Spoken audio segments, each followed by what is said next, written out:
આપ સૌનું ફરીથી ખૂબ ખૂબ હૃદયપૂર્વકનું સ્વાગત છે શ્રી શ્રી રાધા ગોવિંદા મંદિર ઇસ્કોન મેંગલુરુ. આજે આપણે જોવા જઈ રહ્યા છે અધ્યાય 8. બરાબર, તો શ્રી શ્રી રાધા ગોવિંદજીના ચરણોમાં વંદન કરીને, શ્રીલા પ્રભુપાદજીના ચરણોમાં વંદન કરીને આપણે મંગલાચરણથી શરૂઆત કરીશું. श्री श्री राधा गोविंद की जय, श्रीला प्रभुपाद की जय. ओम अज्ञानतिमिरान्धस्य ज्ञानाञ्जनशलाकया चक्षुरुन्मीलितं येन तस्मै श्रीगुरुवे नमः. श्रीचैतन्यमनोभीष्टं स्थापितं येन भूतले स्वयं रूपः कदा मह्यं ददाति स्वपदान्तिकम्. वन्देऽहं श्रीगुरुः श्रीयुक्तापदकमलं श्रीगुरुन् वैष्णवांश्च. श्रीरूपं साग्रजातं सहगण रघुनाथान्वितं तं सजीवं साद्वैतं सावधूतं परिजनसहितं कृष्णचैतन्यदेवं श्रीराधा कृष्णपादान् सहगण ललिता श्रीविशाखान्वितांश्च.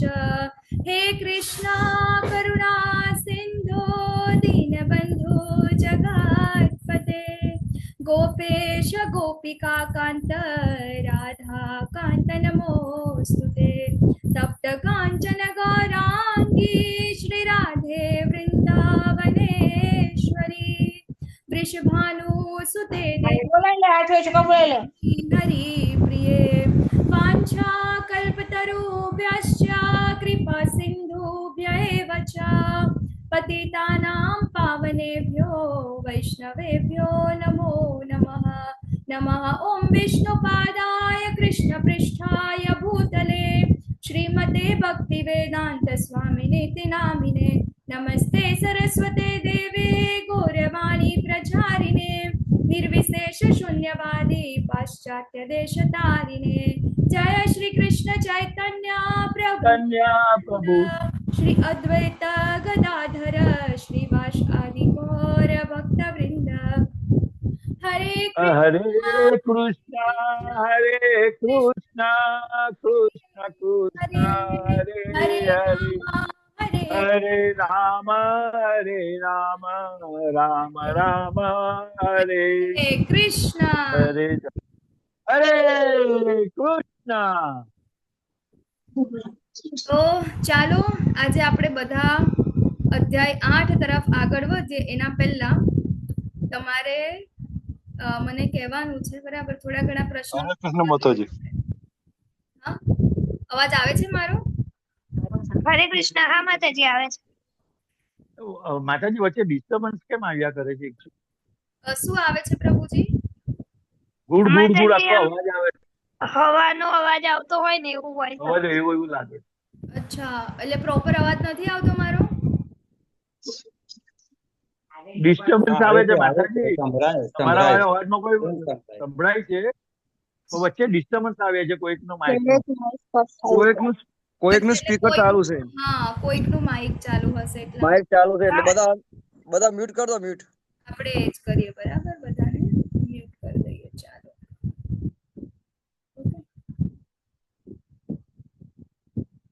મ્યુટ જ છે માતાજી, પણ તમારે ત્યાંથી જ આવે છે. થોડોક શું કહેવાય પ્રોબ્લેમ રહેશે, કારણ કે આજે પણ તમારો વોઇસ કમ્પ્લીટ આવે છે ને મારો? ઓકે, ચાલો. હા માતાજી. પણ પરિસ્થિતિ બધાને મ્યુટ કરી દેજો ને.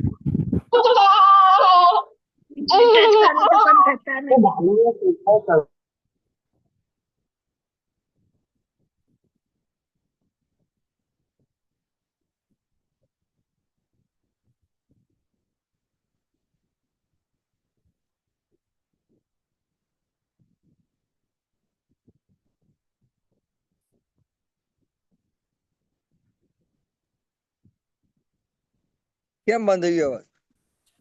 હજી મેં બોલવાનું ચાલુ નથી કર્યું. ઓકે, ચાલો. તો આપણે આવી જઈએ અક્ષર બ્રહ્મયોગ, બરાબર, અધ્યાય 8. એના પહેલા અત્યાર સુધી આપણે જોયું અધ્યાય 1 થી અધ્યાય 7 ના મને નામ કોણ કહેશે? આજે વધારે પ્રશ્ન નથી પૂછવા. માતાજી હું બોલી દઉં. બોલી જાઓ માતાજી. પહેલો અધ્યાય કુરુક્ષેત્રની યુદ્ધ ભૂમિ પર સૈન્ય નિરીક્ષણ. પછી બીજો અધ્યાય ગીતાનો સાર. ત્રીજો અધ્યાય કર્મયોગ. ચોથો અધ્યાય દિવ્ય જ્ઞાન. પાંચમો અધ્યાય કર્મયોગ કૃષ્ણ ભાવના યુક્ત કર્મ. પછી છઠ્ઠો અધ્યાય ધ્યાન યોગ. સાતમો અધ્યાય પરમેશ્વરનું જ્ઞાન. અને આઠમો અધ્યાય ભગવત પ્રાપ્તિ એટલે આર્ટ ઓફ ડાઇંગ. હરી બોલ. બરાબર, તો બીના માતાજી આપણને ખૂબ સરસ જવાબ આપી દીધો કે આપણો જે અત્યાર સુધી જે અધ્યાય આપણે જોઈ ગયા 1 થી 7 અધ્યાય, બરાબર ને? તો એના અંદર આપણે અત્યાર સુધી જો પહેલા 6 અધ્યાય આપણે કર્મ દ્વારા ભક્તિને કેવી રીતે પ્રાપ્ત કરવાની છે, ભગવાનને કેવી રીતે પ્રાપ્ત કરવાના છે એ આપણે જોયું. અને એના પછી આપણે 7મા અધ્યાયથી ગઈકાલથી ભગવાન દિવ્ય જ્ઞાન, બરાબર, એટલે કે એમના ભગવાનના ઐશ્વર્ય વિશેની આપણને ભગવાન વાત કરી રહ્યા છે, બરાબર. તો ભગવાનના ઐશ્વર્ય શા માટે જાણવું જોઈએ આપણે? કોણ કહેશે મને? શા માટે જરૂરી છે ભગવાન વિશે જાણવું? આજે ભગવાન એમના ધામ વિશે કહેશે, બરાબર. તો આપણે ભગવાન ને ભગવાનના ધામ વિશે શા માટે જાણવું જોઈએ? ના જાણીએ તો નહીં ચાલે. રોજ ખાલી એકલી માળા કરીશું તો નહીં ચાલે. પ્રભુજીએ hand raise કર્યો છે, બીજા લોકોને બોલવું જોઈએ. સંગીતા માતાજી બોલે છે, બોલો માતાજી. પરમાત્માની પ્રાપ્તિ માટે પરમાત્મા વિશે જાણવું જરૂરી છે. તો પરમાત્માની પ્રાપ્તિ માટે પરમાત્મા વિશે જાણવું જરૂરી છે. યસ, જયેન્દ્ર પ્રભુજી. હરે કૃષ્ણ માતાજી. કોઈના વિશે આપણે જાણીએ તો આપણને લગાવ થાય, એના પ્રત્યે પ્રેમ થાય કે ભાઈ આનું રૂપ આવું હતું, આના ગુણો આવા હતા, બીજું કે આનું જે છે બધું સારું છે, તો એના પ્રત્યે આપણે લગાવ થાય, એના પ્રત્યે પ્રેમ જાગૃત થાય. એના માટે ભગવાનનું છે ભક્તિ માટે આપણે ભક્તિ કરવાનું મન થાય ભગવાનનું. તો ભગવાન વિશે જાણીએ તો આગળ વધી શકે. થેન્ક યુ પ્રભુજી. યસ, પરેશ શાહ પ્રભુજી, તમારે કઈ એડ કરવું છે? હરે કૃષ્ણ માતાજી. સતત ચિંતન એનું જ થઈ શકે જો આપણે એને જાણતા હોય તો. અને આપણે જો ભક્તિ કરવી હોય, ભક્તિ કોની કરવી હોય, તો આપણે એ વ્યક્તિને જાણીએ, એના લીલા, એનું રૂપ, ગુણ, જ્ઞાન, સમૃદ્ધિ બધું જાણીએ તો આપણે સતત એના ચિંતનમાં રહીએ, તો પછી આપણે ગોલોક ઉન્નતધામ આરામથી પહોંચી શકીએ. એટલે ચિંતન કરવા માટે એ વ્યક્તિને જાણવું બહુ જરૂરી છે. પછી ભૌતિક જગતમાં પણ સેમ એવું જ, અને આધ્યાત્મિકમાં પણ સેમ. થેન્ક યુ પ્રભુજી. હરી બોલ. યસ, રાજેન્દ્ર પ્રભુજી. હરે કૃષ્ણ માતાજી. આપણે કોઈ વ્યક્તિ અથવા ભગવાન એમના વિશે આપણે સૌથી પહેલા તો એમના આંતરિક ગુણો અને એમના બાહ્ય ગુણો જાણવા જોઈએ. અને એને અનુરૂપ થવા માટે એટલા માટે જરૂરી છે કે આપણે એમને અનુરૂપ થવા માટે અથવા એમને પામવા માટે આપણે શું કરવું પડે, એના માટે એ બે વસ્તુની જરૂર પડે. એવી જ એ ઇમ્પોર્ટન્ટ છે એમ. એટલે ભગવાન હોય અથવા તો કોઈ વ્યક્તિ વિશેષ હોય, તો એના બે વસ્તુ જો આપણે જાણતા હોય તો જ આપણે એમને અનુરૂપ થઈ શકીએ અને આપણે એમની સાથે એકાકિત્વ પ્રાપ્ત કરી શકીએ. Thank you. તમે બધાએ ખૂબ સરસ જવાબ આપ્યા, બરાબર. ભગવાનને પ્રાપ્ત કરવા માટે, ભગવાનનું ચિંતન કરવા માટે અને ભગવાનની સાથે એક થવા માટે, એટલે કે ભગવાનને પ્રાપ્ત કરવા માટે, બરાબર. ભગવાન જેવા દિવ્ય છે, આજે આપણને કહેશે, બરાબર, કે જે મને જાણે છે તે મારી દિવ્ય અવસ્થાને પ્રાપ્ત કરે છે, ને? તો એના માટે આપણને ભગવાનને ડિટેલમાં જાણવાની ખૂબ જરૂર છે.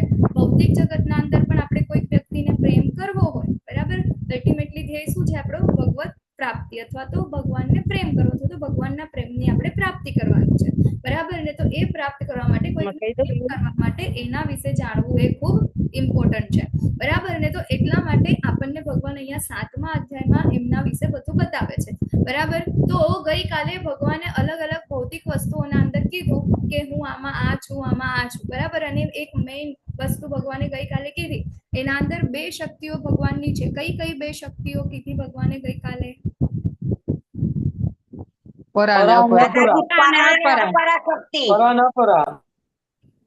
બરાબર, પરાશક્તિ અને અપરાશક્તિ. પરાશક્તિ કોને કહીશું અને અપરાશક્તિ કોને કહીશું? હેન્ડ રેઝ કરીને બોલો એટલે થોડો કેઓસ ના થાય. પરાશક્તિ કોને કહેવાય અને અપરાશક્તિ કોને કહીશું? પરાશક્તિ એટલે જીવ. હેન્ડ રેઝ કરો, હેન્ડ રેઝ કરો. કોણ બોલી રહ્યું છે? મને દેખાતા નથી. તમે લોકો હેન્ડ રેઝ નહીં કરો ને તો મને જોવાશે નહીં તમે કોણ બોલી રહ્યા છો.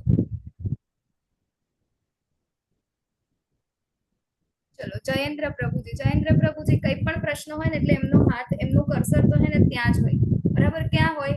હેન્ડ રેઝ ઉપર. એટલે કરી જ દે તૈયારીમાં. ચાલો નવા આયા રીટા માતાજી બોલો. હા, પરાશક્તિ એટલે આત્મા અને અપરાશક્તિ એટલે ભૌતિક શક્તિ બધી 8 વેરી ગુડ. બરાબર. તો એના અંદર આપણે જોયું ભગવાનની 2 શક્તિઓ છે, પરાશક્તિ અને અપરાશક્તિ. બરાબર. હવે એના અંદર ચડિયાતી શક્તિ કઈ છે અને ઉતરતી ક્રમની શક્તિ કઈ છે? બોલો. યસ જયેન્દ્ર પ્રભુજી બોલો.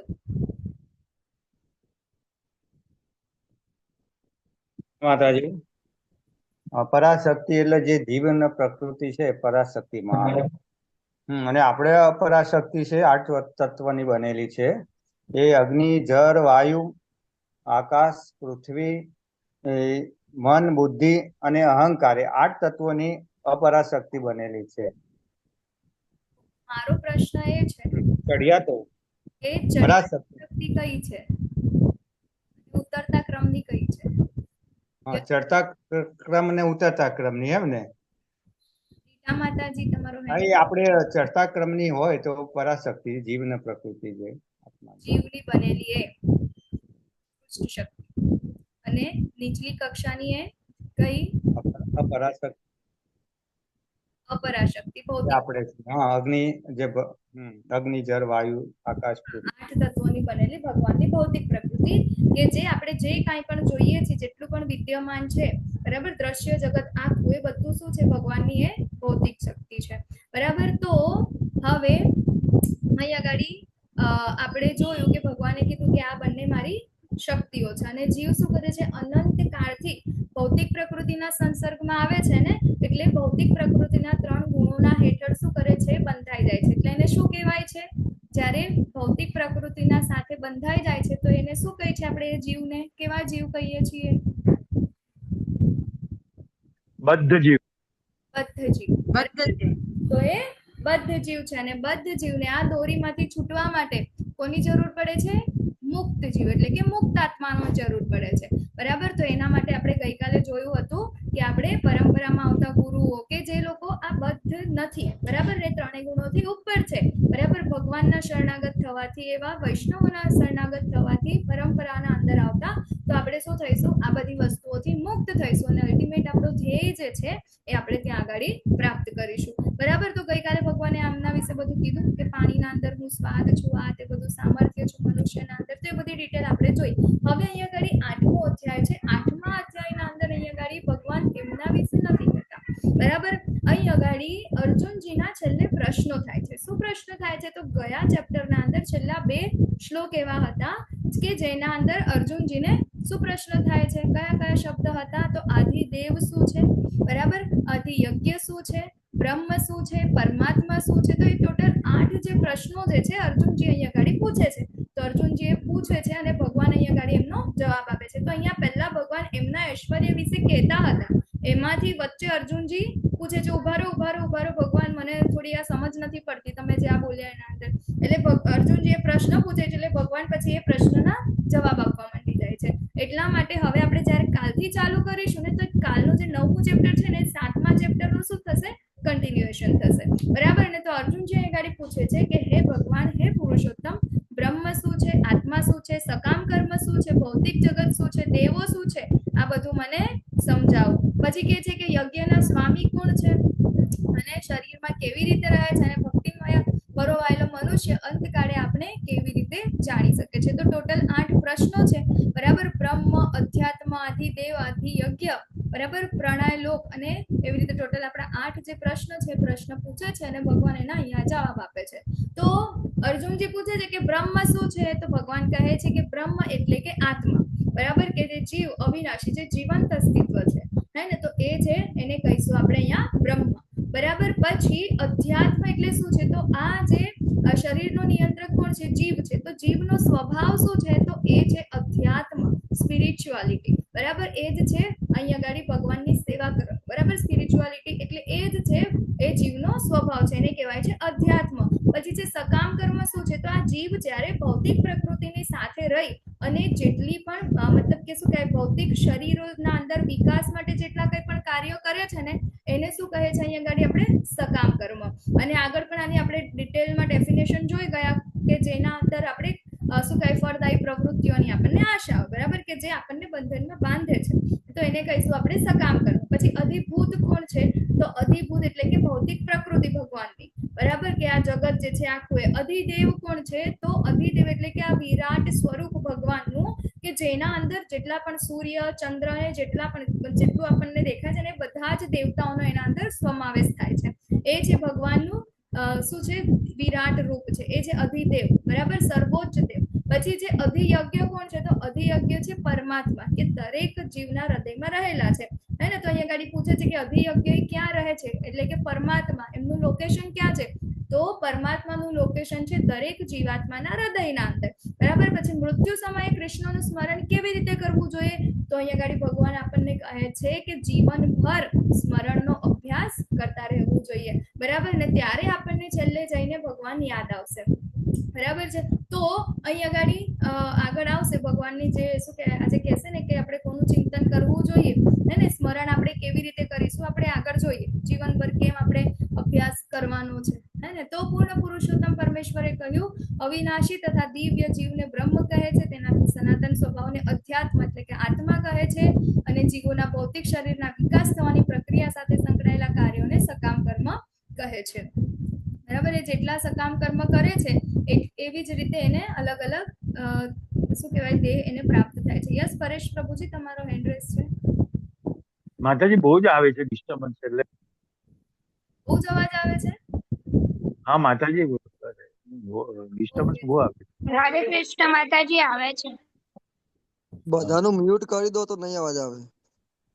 અહીંયાથી જ અવાજ આવે છે. 1 મિનિટ આપણે બધાનો મ્યુટ જ છે પ્રભુજી. માતાજી અહીંયાથી જ અવાજ. માતાજી હા બોલો રીટા માતા. સંભળાય છે બહુ જ ઓછું. હા પવન બહુ નો જ અવાજ. ઓછું સંભળાય છે માતાજી. સંભળાય. ઓકે 1 મિનિટ આપણે હવે આવે છે મારો અવાજ કે હજી આવે છે? હા આવે છે માતાજી બરાબર જ આવે છે. કે ડિસ્ટર્બન્સીસ હજી આવે છે તમને? માતાજી ચાલુ છે, ડિસ્ટર્બન્સ ચાલે છે. એ તો માતાજી આવે જ છે. પવન આવતો ને એનો અવાજ આવે છે. 1 મિનિટ. હવે થઈ ગયો બંધ. એટલે વિડીયો માંથી અવાજ આવતો તો શું? ચાલો. તો અહીંયા ગાડી ભગવાન કહે છે કે આપણે જે કાંઈ પણ અત્યારે જોયું હોય, હે ને, કે બ્રહ્મ શું છે, અધ્યાત્મ શું છે, બધું ભગવાન અહીંયા ગાડી કહે છે. આત્મા છે ને પ્રક્રિયા સાથે સંકળાયેલા જેટલા પણ કાર્યો છે શરીરની વિકાસ માટેના, એ બધા કેવા છે? તો એને કહે છે અહીંયા ગાડી સકામ કર્મ, કે એ કર્મ કરીને આપણે જે તે આગળ દેહને આપણે પ્રાપ્ત કરીએ છીએ. બરાબર. પછી દેહધાર અહીંયા ભગવાન પછી ફરીથી કહે છે કે આદિભૂત કોણ છે, હે ને? કે આ દેહધારીઓમાં શ્રેષ્ઠ નિરંતર પરિવર્તનશીલ આ ભૌતિક પ્રકૃતિ અધિભૂત એટલે કે ભૌતિક પ્રાકટ્ય કહેવાય છે. સૂર્ય તથા ચંદ્ર જેવા દેવોનો જેમાં સમાવેશ થાય છે તે ભગવાનનું વિરાટ સ્વરૂપ આદિદેવ, જે આપણે આગળની સ્લાઇડના અંદર કવર કરી લીધું છે. બરાબર. તો આપણે મૃત્યુ સમયે શું કરવું જોઈએ? બોલો, તમારે મને જવાબ આપવાના છે. મૃત્યુ સમયે આપણે શું કરી શકીએ, શું કરવું જોઈએ? એકચ્યુઅલી ભગવાનનું નામ સ્મરણ કરવું જોઈએ. હરે કૃષ્ણ. નીલપા માતાજીનો હેન્ડ રેસ છે. હરે કૃષ્ણ માતાજી. ભગવાનનું સ્મરણ પણ એ તો આજીવન અભ્યાસ હોય તો જ સ્મરણ થાય ને. હા, ભગવાનનું સ્મરણ અત્યારે. હા, એટલે આપણો પ્રશ્ન અત્યાર માટે એ જ છે કે મૃત્યુ સમયે આપણે શું કરવું જોઈએ. બરાબર. તો તમે કીધું બરાબર છે કે આપણે મૃત્યુ સમયે ભગવાનનું સ્મરણ કરવું જોઈએ. બરાબર. તો શા માટે આપણે ભગવાનનું સ્મરણ કરવું જોઈએ, હે ને, એ પણ આગળ આપણે જોઈશું, બરાબર ને.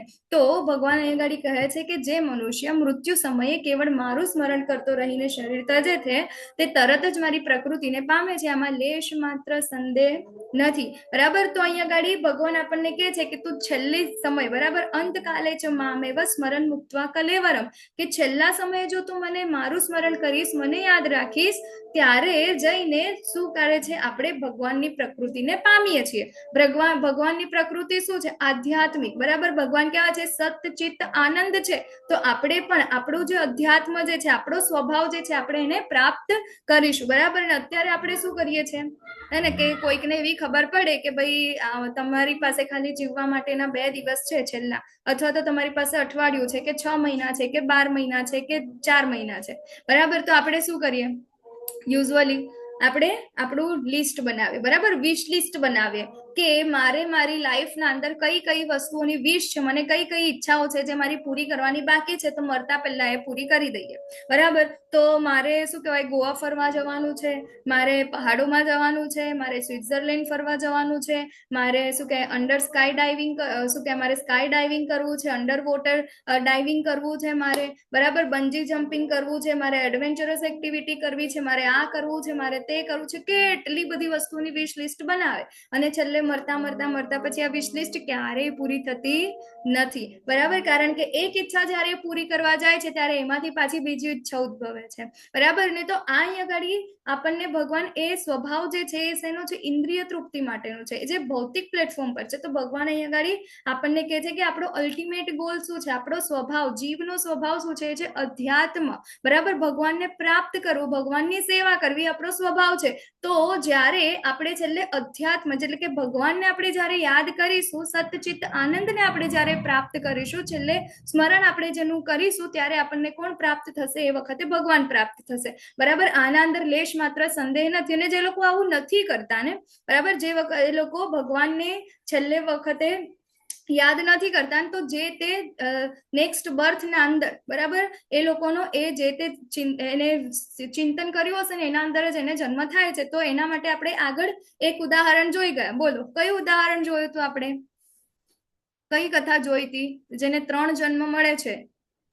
ભરત રાજા, ભરત મહારાજ, બરાબર. ભરત રાજા જે છે, હા, બરાબર ને. તો એના અંદર શું થાય છે? ત્યાં આગળ ગયા 3 વખત જન્મ થાય છે. એકવાર હરણના અંદર રહી જાય છે એમનો જીવ, બરાબર. હરણની ચિંતનમાં તો બીજો જન્મ હરણમાં મળે છે. એના પછી શું થાય છે? ટોટલ 3 જન્મ એમના થાય છે. તો હવે તો એ વખતે એ તો હતા ભરત રાજા, બરાબર, કે એમને એટલી ભક્તિ કરી હતી અને એમને બીજા જન્મનું યાદ હતું કે ના ભાઈ, પાસ્ટ લાઈફના અંદર મેં આવી રીતે ભક્તિ મારી ત્યાંથી અધૂરી રહી ગઈ હતી, તો હવે મારો અલ્ટિમેટ ગોલ શું છે એમને ખબર હતું. પરંતુ આપણાને ખબર છે કે આપણો લાસ્ટ ટાઈમ આપણો બર્થ શેમાં હતો ને આપણે ક્યાંથી અટક્યા હતા? આપણને તો નથી યાદ, બરાબર. તો આપણી માટે તો એ તો ભરત મહારાજ હતા, એટલી ભક્તિ કરી હતી, તેમ છતાં એમને હરણના અંદર એમને જન્મ લેવો પડ્યો હતો. કેમ? કારણ કે છેલ્લે ચિંતન એમને હરણનું થયું હતું, એટલી ભક્તિ કરવા પછી પણ, બરાબર ને. તો અહીંયા આગળ ભગવાન આપણને એ જ કહી રહ્યા છે કે આપણે શું કરવાનું છે? માત્ર ને માત્ર ભગવાનનું જ સ્મરણ કરવાનું છે. જો એમનું આપણે સ્મરણ નહીં કરીશું તો આપણને આપણો જે અધ્યાત્મ છે, મતલબ કે આપણો સ્વભાવ જે છે આપણને પ્રાપ્ત થશે નહીં, આપણને ભગવત ધામ પ્રાપ્ત નહીં થશે. ને જે લોકોની ચેતના જે છે, બરાબર, બીજી બધી મતલબ કે દેવી દેવતાઓને છેલ્લે કે ના ભાઈ અમે તો ભગવાનના છે, તો દેવી દેવતાઓના અંદર રહી જાય એમનું સ્મરણ હાથે, તો એ લોકો શું કરે છે? છેલ્લે દેવલોકને પામે છે, બરાબર. અને આપણે જોયું હતું પેલા દિવસે આખા જે બ્રહ્માંડ છે એના અંદર 14 લોક છે, તો એના અંદર એક દેવી દેવતાઓનું પણ લોક છે, બરાબર. તો એ પણ શેના અંદર આવેલું છે? એ પણ આ ભૌતિક જગતના અંદર જ આવેલું છે. તો વધારામાં વધારે એ લોકો શું કરશે? સ્વર્ગલોકને પ્રાપ્ત થશે, દેવલોકને પ્રાપ્ત થશે, એમાંથી ઉચ્ચતર, બરાબર, સત્યલોક એટલે કે બ્રહ્માજીનું લોક છે, ત્યાં આગળ જઈને પણ એ લોકો જશે, ત્યાં એની પણ પ્રાપ્તિ થશે. પરંતુ જ્યારે ભલે ઉચ્ચતર લોકમાં પ્રાપ્તિ તો થઈ ગઈ, પરંતુ શું થશે? ત્યાંથી જ્યારે આ બ્રહ્માંડ ફરીથી વિનાશ થશે, એટલે કે ભગવાન જે છે એમનો શ્વાસ બહાર કાઢે છે, એટલે શું થાય છે? બ્રહ્માંડ બહાર આવે છે, શ્વાસ લે છે ત્યારે બધા અંદર જાય છે, તો એ પાછા બધા ત્યાં જ જવાના છે, બરાબર ને. તો એ પાછા ભૌતિક પ્રકૃતિના અંદર તો એ ફરીથી આવવાના છે, આ બ્રહ્માંડના અંદર તો ફરીથી આવવાના છે. તો એટલા માટે આપણો ટ્રાય શું છે, આપણું તો ઓરિજિનલ ઘર છે ભગવાનનું ભગવત ધામ. આજે એની ડિટેલ પણ આપણને અહીંયા આગળ ભગવાન કહેશે કે ભગવત ધામ કેવું છે, શા માટે આપણે ત્યાં આગળ જવું છે, બરાબર ને, એ જ અહીંયા આગળ કહે છે. અને જો આપણે જેના અંદર ઈચ્છા રાખીએ છીએ ને એવું જ આપણે કરીએ છીએ, એવું જ મતલબ થાય છે. જેમ કે ઈયળ હોય ને, બરાબર ને, તો ઈયળને પણ કેવું હોય, એને ઈચ્છા હોય કે હું પતંગિયું બની જાઉં, બરાબર. પતંગે તો શું થાય છે, આપણે જોઈએ તો પતંગિયું છે એ જન્મથી પતંગિયું નથી હોતું, એ પહેલા ઈયળ હોય છે. ઈયળમાંથી એ પ્રોસેસ પાસ કરી અને પછી એ પતંગિયું બને છે, બરાબર. તો આ જ જન્મના અંદર એ ઈયળમાંથી પતંગિયું બની જાય છે. તો એવી જ રીતે આપણી પણ ઈચ્છા શું હોવી જોઈએ, ભગવત ધામને પ્રાપ્ત કરવાની અને ભગવાનના પ્રેમને પ્રાપ્ત કરવાની. તો આપણે શું થશે, ભગવાનનું આપણે સ્મરણ અહીંયા કરી શકીશું અને છેલ્લે આપણે ભગવાનને યાદ કરી શકીશું. તો અહીંયા આગળ આપણને જોવા મળે કે યુધિષ્ઠિર મહારાજે યક્ષને શું જવાબ આપે, બરાબર ને. તો આના અંદર પણ એક સ્ટોરી છે કે જ્યારે શું કહેવાય 5 પાંડવો છે અને ત્યાં આગળ જાય છે, તો યક્ષ જે છે, બરાબર, બધા ત્યાં આગળ મૂર્છિત હાલતમાં પડેલા હોય છે, પાણી હોતું નથી. ત્યારે શું કહેવાય, યક્ષ પૂછે છે કે ભાઈ આ તમે મને પ્રશ્નના જવાબ આપો તો હું આ બધાને શું કરીશ, હું જીવતા કરી દઈશ. ત્યારે યુધિષ્ઠિર મહારાજે એમને શું કહેવાય જવાબ આપે છે. ત્યારે 100 પ્રશ્નો પૂછે છે, એમાંથી એક પ્રશ્ન છે કે આ જીવનના અંદર સૌથી મોટું આશ્ચર્ય શું છે, બરાબર ને. ત્યારે યુધિષ્ઠિર મહારાજ એમને જવાબ આપે છે કે સૌથી મોટું આશ્ચર્ય એ થાય કે આ જીવનના અંદર, બરાબર, કે ઘણા બધા લોકો શું કહેવાય હજારોની સંખ્યાના અંદર લોકો જન્મે છે અને લોકોનું મૃત્યુ પણ થાય છે, પરંતુ તેમ છતાં જ્યારે મૃત્યુ થાય છે એ જ વખતનું આપણને આશ્ચર્ય લાગે છે કે આનું મૃત્યુ કેવી રીતે થઈ શકે.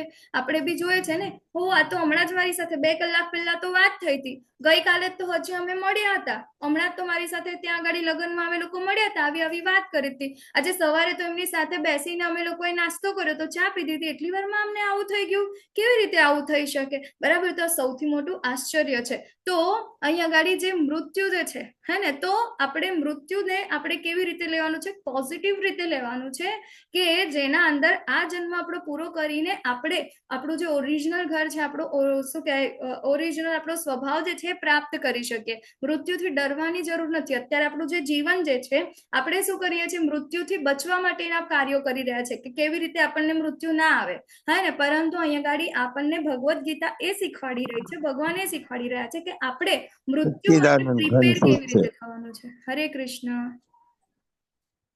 ઓકે, તો અહીંયા ગાડી ભગવાન એ જ કહી રહ્યા છે કે આપણે મૃત્યુ માટે પ્રિપેર કેવી રીતે થવાનું છે. આઈડિયલ ડેથ કેવી હોવી જોઈએ, બરાબર. તો આઈડિયલ ડેથ કેવી હોવી જોઈએ કે એક બાજુ પાણી, શું કે આપણો ખાટલો હોય, બરાબર, ખાટલાના બાજુમાં પાણી હોય, પછી બાજુમાં શું કહેવાય ડીશ હોય, એની અંદર કંઈક શું કહેવાય ના ખવાય એવું જમવાનું પડ્યું હોય, પાણી શું કહેવાય થોડું દૂર હોય, મૃત્યુ નજીક આવી ગયું હોય, પાણી પીવા માટે પણ આપણી પાસે મતલબ પાણી લેવા જઈએ છે અને ત્યાંથી પાણી પાછું આપણી પાસે મતલબ પી પણ નથી શકતા છેલ્લે, બરાબર ને. સો કોલ્ડ આપણે કહીએ ને કે એકદમ બનાવેલી આ ઇમેજિનરી જે વસ્તુઓ મૂવીઝના અંદર ને એમ બતાવે છે, હે ને, પછી છેલ્લે કઈ અડધું બોલતા બોલતા બોલતા જીવ નીકળી જાય ત્યાં આગળ, બરાબર ને, કે આ જગ્યાએ મારું શું કહેવાય મારી આ પ્રોપર્ટી છે, કે પછી શું કહેવાય આ તારા ભાઈ છે ને, આમ ને તેમ બધું જે ના ખબર હોય ને બધું છેલ્લે કહેતા જાય. તો ઈચ્છાઓ બધી શું થાય છે, ત્યાં જ રહે છે. તો આ આઈડિયલ ડેથ નથી.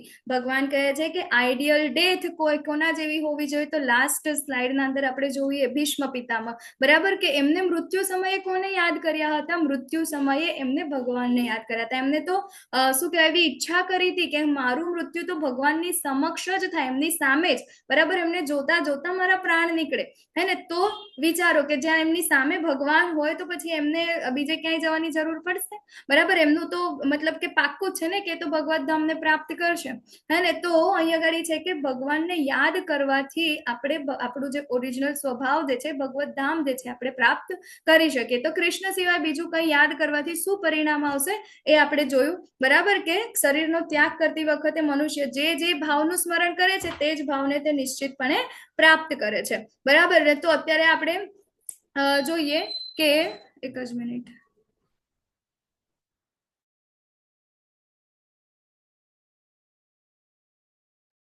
તો મૃત્યુ સમયે આપણે જે વસ્તુને યાદ કરીએ, જેનું સ્મરણ કરીએ, બરાબર, કે મૃત્યુ સમયે આપણે શું વિચારીએ કે મારા બધા ફેમિલી વાળા મેમ્બર્સ બધા આવી જાઓ, બરાબર, મને આને જોવાની ઈચ્છા છે, મારા છોકરાઓને જોવાની ઈચ્છા છે, છોકરાના છોકરાને જોવાની ઈચ્છા છે, પછી છેલ્લે આપણે કહીએ કે ભાઈ મારી આ બેંકના ખાતામાં આટલા રૂપિયાની એફડી છે, આ જગ્યાએ આપણી આટલી પ્રોપર્ટી છે, આ જગ્યાએ આવું છે, બધું આમ કરી દેજો. તો આપણો જીવ ક્યાં છે, એનું સ્મરણ આપણે ક્યાં કર્યું છે, ત્યાં આગાડી કર્યું છે, બરાબર, ભૌતિક વસ્તુના અંદર. તો પછી છેલ્લે એનો જન્મ પણ કેવો થશે, એ જ પરિવારના અંદર, એ જ લોકોના અંદર, એના પોતાના લોકોના અંદર એની આસક્તિ રહી ગઈ. તો હવે એનો જન્મ થશે ને તો શું થશે, એના જ ઘરના અંદર કાળ સર્પ તરીકે એનો જન્મ થશે, બરાબર. શું કરશે, બધું સાચવીને રાખશે, બરાબર, અથવા તો શું કરશે, એના જ ઘરની બહાર કૂતરાનો જન્મ થશે કે જે આખું જીવન જે છે પોતાના પરિવાર માટે બધું કર્યું, પરિવાર વાળા હવે ધૂતકારશે એને, બરાબર ને. તો જે ભાવનું આપણે સ્મરણ કરીએ છીએ એ જ રીતે આપણને નિશ્ચિતપણે નેક્સ્ટ બર્થ નો જે શરીર જે છે પ્રાપ્ત થાય છે, બરાબર. બે વસ્તુ ઇમ્પોર્ટન્ટ છે, આપણે છેલ્લે શું ચિંતન કરીએ છીએ અને આપણા કર્મ, બરાબર. ગઈકાલે આપણે જોયું હતું કે આપણું સૂક્ષ્મ શરીર જે છે, બરાબર ને, તો એ સૂક્ષ્મ શરીરના અંદર આપણે જે કાંઈ પણ કર્મ કર્યા છે, સોફ્ટવેર છે, એ સોફ્ટવેરના અંદર એ બધી જ વસ્તુ શું થઈ જાય છે, ફિટ થઈ જાય છે, બરાબર. તો એ સોફ્ટવેરની સાથે અને છેલ્લે આપણે કયા ભાવનું આપણે ચિંતન કર્યું છે, બંને મળી અને નેક્સ્ટ બર્થના અંદર આપણને કયું શરીર પ્રાપ્ત કરવાનું છે ત્યાં આગળ નક્કી થાય, બરાબર. યમરાજના ત્યાં આગળ ડિટેલ એમના લેપટોપમાં બધી જ ડિટેલ છે કે આપણે કયા કયા કર્મ કર્યા છે અને છેલ્લે આપણે કયું ચિંતન કર્યું છે, શું સ્મરણ કર્યું છે. તો એ પ્રકારે ત્યાં આગળ આપણને જન્મ આપી દે. તો આપણે ભરત મહારાજની કથા જોઈ હતી, બરાબર, કેવી રીતે એમને હરણના જન્મ મળે છે અને પછી કેવી રીતે એમનું જળ ભરત તરીકે એમનો મનુષ્યના અંદર જન્મ થાય છે અને પછી એ છેલ્લે પેલું એ કરે છે, બરાબર. તો હવે અજામિલ, હે ને, તો અહીંયા ગાડી અજામિલ એક એવો વ્યક્તિ હતો, બરાબર, કે જેને અહીંયા છેલ્લે ભગવાનનું ચિંતન કરવાથી એને ભગવત પ્રાપ્તિ થઈ, બરાબર. આગળ આપણે ભરત રાજાની જે સ્ટોરી જોઈ એના અંદર શું હતું, છેલ્લે એમને કોને યાદ કર્યા હતા, હરણને, એટલા માટે એમનો જન્મ, જે ચિંતન કર્યું એ પ્રકારે એમના બીજો જન્મ મળ્યો. તો હવે અહીંયા ગાડી અજામિલ છે, સારો એવો બ્રાહ્મણ છે, બરાબર, અને બ્રાહ્મણ કુટુંબના અંદર એને જન્મ મળ્યો છે અને શું થાય છે, એક દિવસ મતલબ જંગલના અંદર શું કરે છે, ફૂલ લેવા માટે જાય છે. તો ત્યાં આગળ એક સ્ત્રી અને એક પુરુષને ત્યાં આગળ એ ક્રીડા કરતા જોવે છે, બરાબર. તો પુરુષ પુરુષ ત્યાં જોતા એટલો સારો નથી દેખાતો ને સ્ત્રી એટલી સુંદર છે, એટલી રૂપાળી છે, બરાબર ને. તો શું કે એક વેશ્યા ટાઈપની સ્ત્રી છે, બરાબર, ખૂબ સુંદર છે ને એવી છે. તો એ બંનેને ક્રીડા કરતા ત્યાં જોવે છે અને અજામિલને તરત જ યાદ આવે છે કે ના ના ના, આ મારે જોવા જેવું નથી. ત્યાંથી મોં ફેરવી લે છે અને તરત જ પાછો વિચાર આવે છે કે ચાલ ને, એમ કે જોવાથી શું જાય છે, બરાબર ને. તો હવે બ્રાહ્મણ હતો, શાસ્ત્રનું નોલેજ હતું, એટલે એને ખબર એ પડી કે ના ભાઈ, આ આપણા કામનું નથી, આ જોવા જેવું નથી. પરંતુ લાસ્ટ જન્મના અંદર, એના આગળના જે જન્મ હતા એ જન્મના અંદર આવી કઈક ઈચ્છાઓ હશે, તો એના મને એને શું કર્યું, તરત શું કર્યું, રિફ્લેક્ટ કર્યું કે ના ના ના, જોવામાં શું જાય છે, બરાબર ને. તો એ શું કરે છે, એને જોવે છે. એટલે આંખોથી જયારે એ જોવે છે એટલે પછી શું થાય છે કે એને તૈયારીમાં એને ચિંતન થાય છે, બરાબર. એના એ વ્યક્તિનું કે ભાઈ આટલી સુંદર સ્ત્રી અને સાવ આવા પુરુષ સાથે, એના કરતા એ તો મારી સાથે શોભે, બરાબર ને, હું કેટલો સુંદર છું, કેટલો પ્રતિષ્ઠાવાન છું, બરાબર, મારી પાસે તો આટલા રૂપિયા છે, બધું એ ચિંતન કરે છે. એટલે પછી શું થાય છે, એ પછી ઘરે જાય છે, એનું ચિંતન ચાલુ રાખે છે અને પછી એક દિવસે ફરીથી એ સ્ત્રી પાસે જાય છે અને કહે છે કે તું મારા ઘરે આવતી રહે, બરાબર ને, મારી સાથે તું લગ્ન કરી લે. ત્યારે પેલી સ્ત્રી કહે છે કે ભાઈ તું કે આટલો સારો બ્રાહ્મણ છે, સમાજના અંદર તારું આટલું સારું નામ છે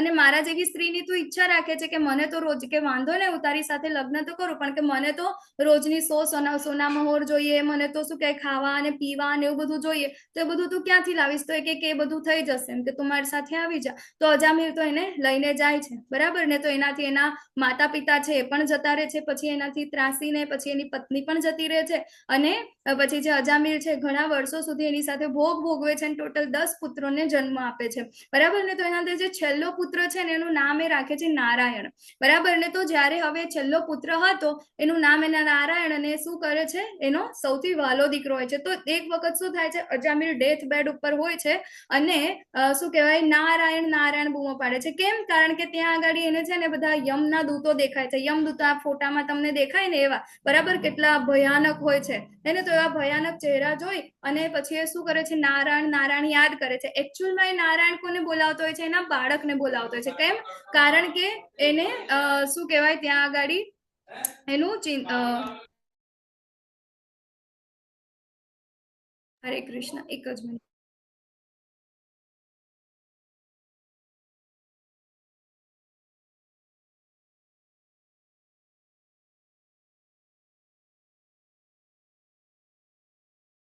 હરે કૃષ્ણ. તો જે અજામિલ જે છે તો એના બાળકને યાદ કરે છે કે નારાયણ નારાયણ, તો ત્યાં આગળ તૈયારીમાં કોણ આવે છે? ભગવાન વિષ્ણુના દૂતો આવે છે, બરાબર ને? તો વિષ્ણુના દૂતો અને ત્યાં આગળ પહેલેથી કોણ બેઠા હોય છે? યમદૂતો ત્યાં આગળ બેઠા હોય છે. તો યમદૂતો અને વિષ્ણુ દૂતો વચ્ચે શું થાય છે? વાર્તાલાપ થાય છે. હવે પેલા યમદૂતો કે છે કે ભાઈ આ કોણ આવ્યો એમ કે ચતુર્ભુજ વાળા ને આટલા સુંદર દેખાતા અને આટલા સરસ કોણ છે એમ સુગંધીદાર આવા. ત્યારે પછી કે છે કે તમે અહીંયા ગાડીથી ખસી જાઓ. જે પેલા વિષ્ણુ દૂતો હોય છે ને એમને આજ્ઞા આપે છે કે તમે અહીંયા ગાડીથી ખસી જાઓ, આ તમારો મામલો નથી. કેમ? કારણ કે એને નારાયણ કીધું છે, અમે લોકો નારાયણના દૂતો છે. હવે તો ત્યાં આગળ પેલા યમદૂતો જે છે, બરાબર, તો એ લોકો તો ડરતા ડરતા શું કે એના પાસે જાય છે, યમરાજ પાસે, અને યમરાજને કે છે કે શું કે જો ને અમારી સાથે તો આવું થયું એમ કે અમારું તો મતલબ કે તમે તો અમને આ જોબ આપી હતી કરવા માટે, બરાબર. એમને તો ડર લાગે કે હવે આ યમરાજ અમારી જોબ થી અમને ના કાઢી મૂકે, બરાબર ને? તો ત્યાં આગળ જઈને બધું કે છે કે આવી રીતે હતા આમ તેમ. ત્યારે યમરાજ અમને પૂછે છે કોણ હતું? કે ચતુર્ભુજો વાળા હતા, આ તે બધા હતા. ત્યારે યમરાજ એમને કે છે કે ભાઈ જે જગ્યાએ આવા વ્યક્તિ તમને દેખાય ને, નારાયણનું નામ પણ તમને સંભળાય ને, તો એની આજુબાજુ શું કે એની સરાઉન્ડિંગ ના અંદર ક્યાંય તમારે ભટકવાનું પણ, એની બાજુમાં જવાની તો વાત દૂર, પણ ત્યાં આગળ ભટકવાનું પણ નહીં. ત્યાંથી તૈયારીમાં તમારે પાછું દોડતું દોડતું આવી જવાનું, બરાબર ને? ત્યારે અહીં આગળ એ બધી જ વાર્તાઓ જે છે એ સાંભળે છે આ અજામિલ. કોની વચ્ચે? યમદૂતો અને વિષ્ણુ દૂતો વચ્ચેની. ત્યારે એને ખરેખર ભાન થાય છે અને પછી શું કરે છે? કારણ કે હવે તો આ અવસ્થાના અંદર એમને કોઈ લઈ નથી જતું. કેમ કે વિષ્ણુ દૂતો આવ્યા, યમદૂતોને ભગાડી મૂક્યા. કેમ? કારણ કે નારાયણ નામ લીધું હતું. પરંતુ વિષ્ણુ દૂતો અજામિલને લઈ નથી જતા. કેમ? કારણ કે અશુદ્ધ અવસ્થામાં હતો, બરાબર. એને ભગવાનનું નામ લીધું હતું, પરંતુ કોના માટે? એના બાળકને યાદ કર્યું. તો જો વિચારો કે નારાયણ નામ લેવાથી ભગવાનના દૂતો આવી જાય છે. આપણા જે પૂર્વજો છે કેટલા બુદ્ધિશાળી હતા, બધાના નામ શું રાખતા હતા? નારાયણ, કૃષ્ણદાસ, રણછોડ, હે ને? એવા એવા નામ રાખતા હતા, રામ ને શ્યામ ને. અને આપણે હવે જો એવા નામ આવે તો આપણે તો કહેવાય કે ભાઈ આ તો ઓલ્ડ ફેશન છે, આવા નામ તો કઈ હોતા હોય, હે ને? એટલે આપણે તો કેવાય ફેશનેબલ નામ, ચિટ્ટુ, ટિટ્ટુ, મિન્ટુ, પિન્ટુ, બરાબર ને? આ બધા નામ રાખે જેનાથી કોઈ ફરક જ ના પડે, બરાબર. એ લોકોના કર્મ પણ એવા જ હોય, ચિટ્ટુ બિટ્ટુ મિન્ટુ પિન્ટુ વાળા જ હોય, બરાબર ને? તો અહીંયા ગાડી જે છે છેલ્લે ભગવાન નારાયણના દૂતો અહીંયા ગાડી આવે છે અને એનો આખો વાર્તાલાપ સાંભળે છે. અને છેલ્લે અજામિલને થાય છે કે ભાઈ હવે મારે ભગવાન માટેના કાર્ય કરવા જોઈએ, બરાબર ને? એટલે પછી છેલ્લે એ ભગવાનના કાર્યના અંદર લાગી જાય છે. અને ખરેખર જયારે એને જવાનો સમય આવે છે ત્યારે એને વિષ્ણુ દૂતો લેવા આવે છે, બરાબર. તો અહીંયાથી આપણને એ જોવા મળ્યું કે આપણે છેલ્લે ભગવાનનું નામ માત્ર લેવાથી, બરાબર, આપણને ભગવાન પ્રાપ્ત થાય છે. શા માટે આપણે રોજ હરે કૃષ્ણ કૃષ્ણ કૃષ્ણ હરે હરે, હરે રામ રામ રામ હરે હરે શા માટે કરીએ છીએ? શા માટે આપણે રોજની 10 મિનિટ આપણે શું કહેવાય એના અંદર નાખીએ છીએ? શા માટે વધારામાં વધારે માળા કરવાનું આપણને કહેવામાં આવે છે? કેમ? કારણ કે જે વસ્તુનું આપણે ડેલી જે આપણે બોલીશું, જે સાંભળીશું, જે કરીશું, એ જ વસ્તુ આપણને શું થશે? યાદ રહેશે. રિપીટ રિપીટ રિપીટ રિપીટ થશે, બરાબર ને? જો કોઈ ગૃહિણી છે, બરાબર, ગૃહિણી એના કિચનના અંદર શું કહેવાય કોઈ પણ નવી આઈટમ બનાવવી હોય ને, બરાબર, નવું વ્યંજન બનાવવું હોય ને, તો એને 1 વાર જોવું પડે, 2 વાર જોવું પડે, 3 વાર, અને એના પછી બીજું બધું કામ કરતા કરતા પણ એ જાતે બનાવી દેશે. એના પછી એને રેસીપી જોવાની જરૂર નહીં પડે.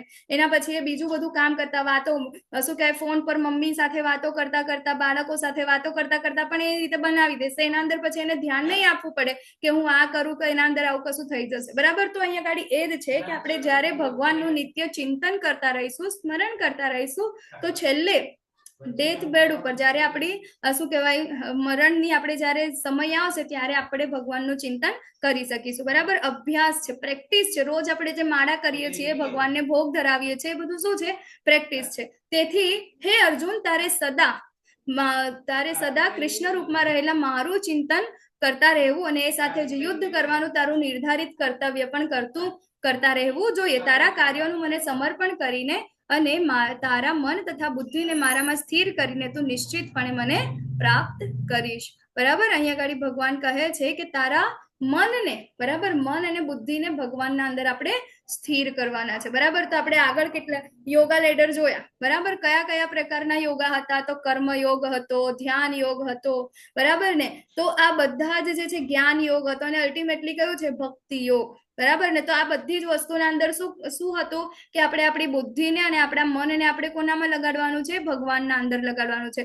અને આપણે મન અને બુદ્ધિને ક્યારે આપણે સ્થિર ક્યારે કરી શકીશું? કારણ કે અહીંયા આગળ ભગવાન બે વસ્તુ કહે છે કે તારે યુદ્ધ કરવાનું ચાલુ જ રાખવાનું છે.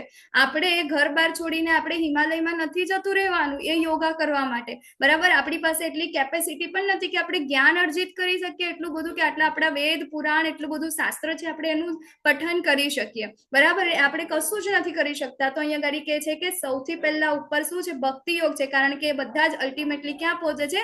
ભક્તિ સુધી પહોંચે છે. એ લોકોનો અલ્ટિમેટ ગોલ શું હોય છે? મન અને બુદ્ધિને પરમાત્માના અંદર સ્થિર રાખવાનો, બરાબર? પરંતુ એ લોકોનો ફરીથી ફોલ ડાઉન થવાનો એ લોકોના ચાન્સીસ છે. કેમ? કારણ કે એ લોકો માત્ર બ્રહ્મ જ્યોતિ સુધી પહોંચી શકે છે. એના પછી ત્યાંથી એ લોકો ફારેક કંટાળી જાય, નીચે આવી શકે છે, બરાબર? પરંતુ ભક્તિ જે છે એ તો શું છે? હંમેશા ભગવાનની જે સેવા છે. તો આપણે શું કરીએ છીએ? રોજ હરે કૃષ્ણ મહામંત્રનો જપ કરીએ છીએ, ભોગ લગાવીએ છીએ, બરાબર ને? શ્રવણમ કરીએ છીએ. તો આ બધું શું છે? આપણે આપણી મન અને આપણી બુદ્ધિને શું કરીએ છીએ? ભગવાનના અંદર લગાવીએ છીએ. ત્યારે ભગવાન કહે છે કે જો આપણે આ પ્રેક્ટિસ કરતા રહીશું, ભગવાનના અંદર આપણે સ્થિર થઈ જઈશું, ત્યારે આપણે શું કરીએ છીએ? ભગવાનને પ્રાપ્ત કરી શકીએ છીએ. માટે હે પાર્થ, જે મનુષ્ય પોતાના મનને મારું સ્મરણ કરવામાં સદા મગ્ન રાખીને અવિચળ ભાવથી પૂર્ણ પુરુષોત્તમ પરમેશ્વર રૂપે મારું ધ્યાન કરે છે, તે નિશ્ચિતપણે મને પ્રાપ્ત કરે છે. ભગવાન અહીં કહે છે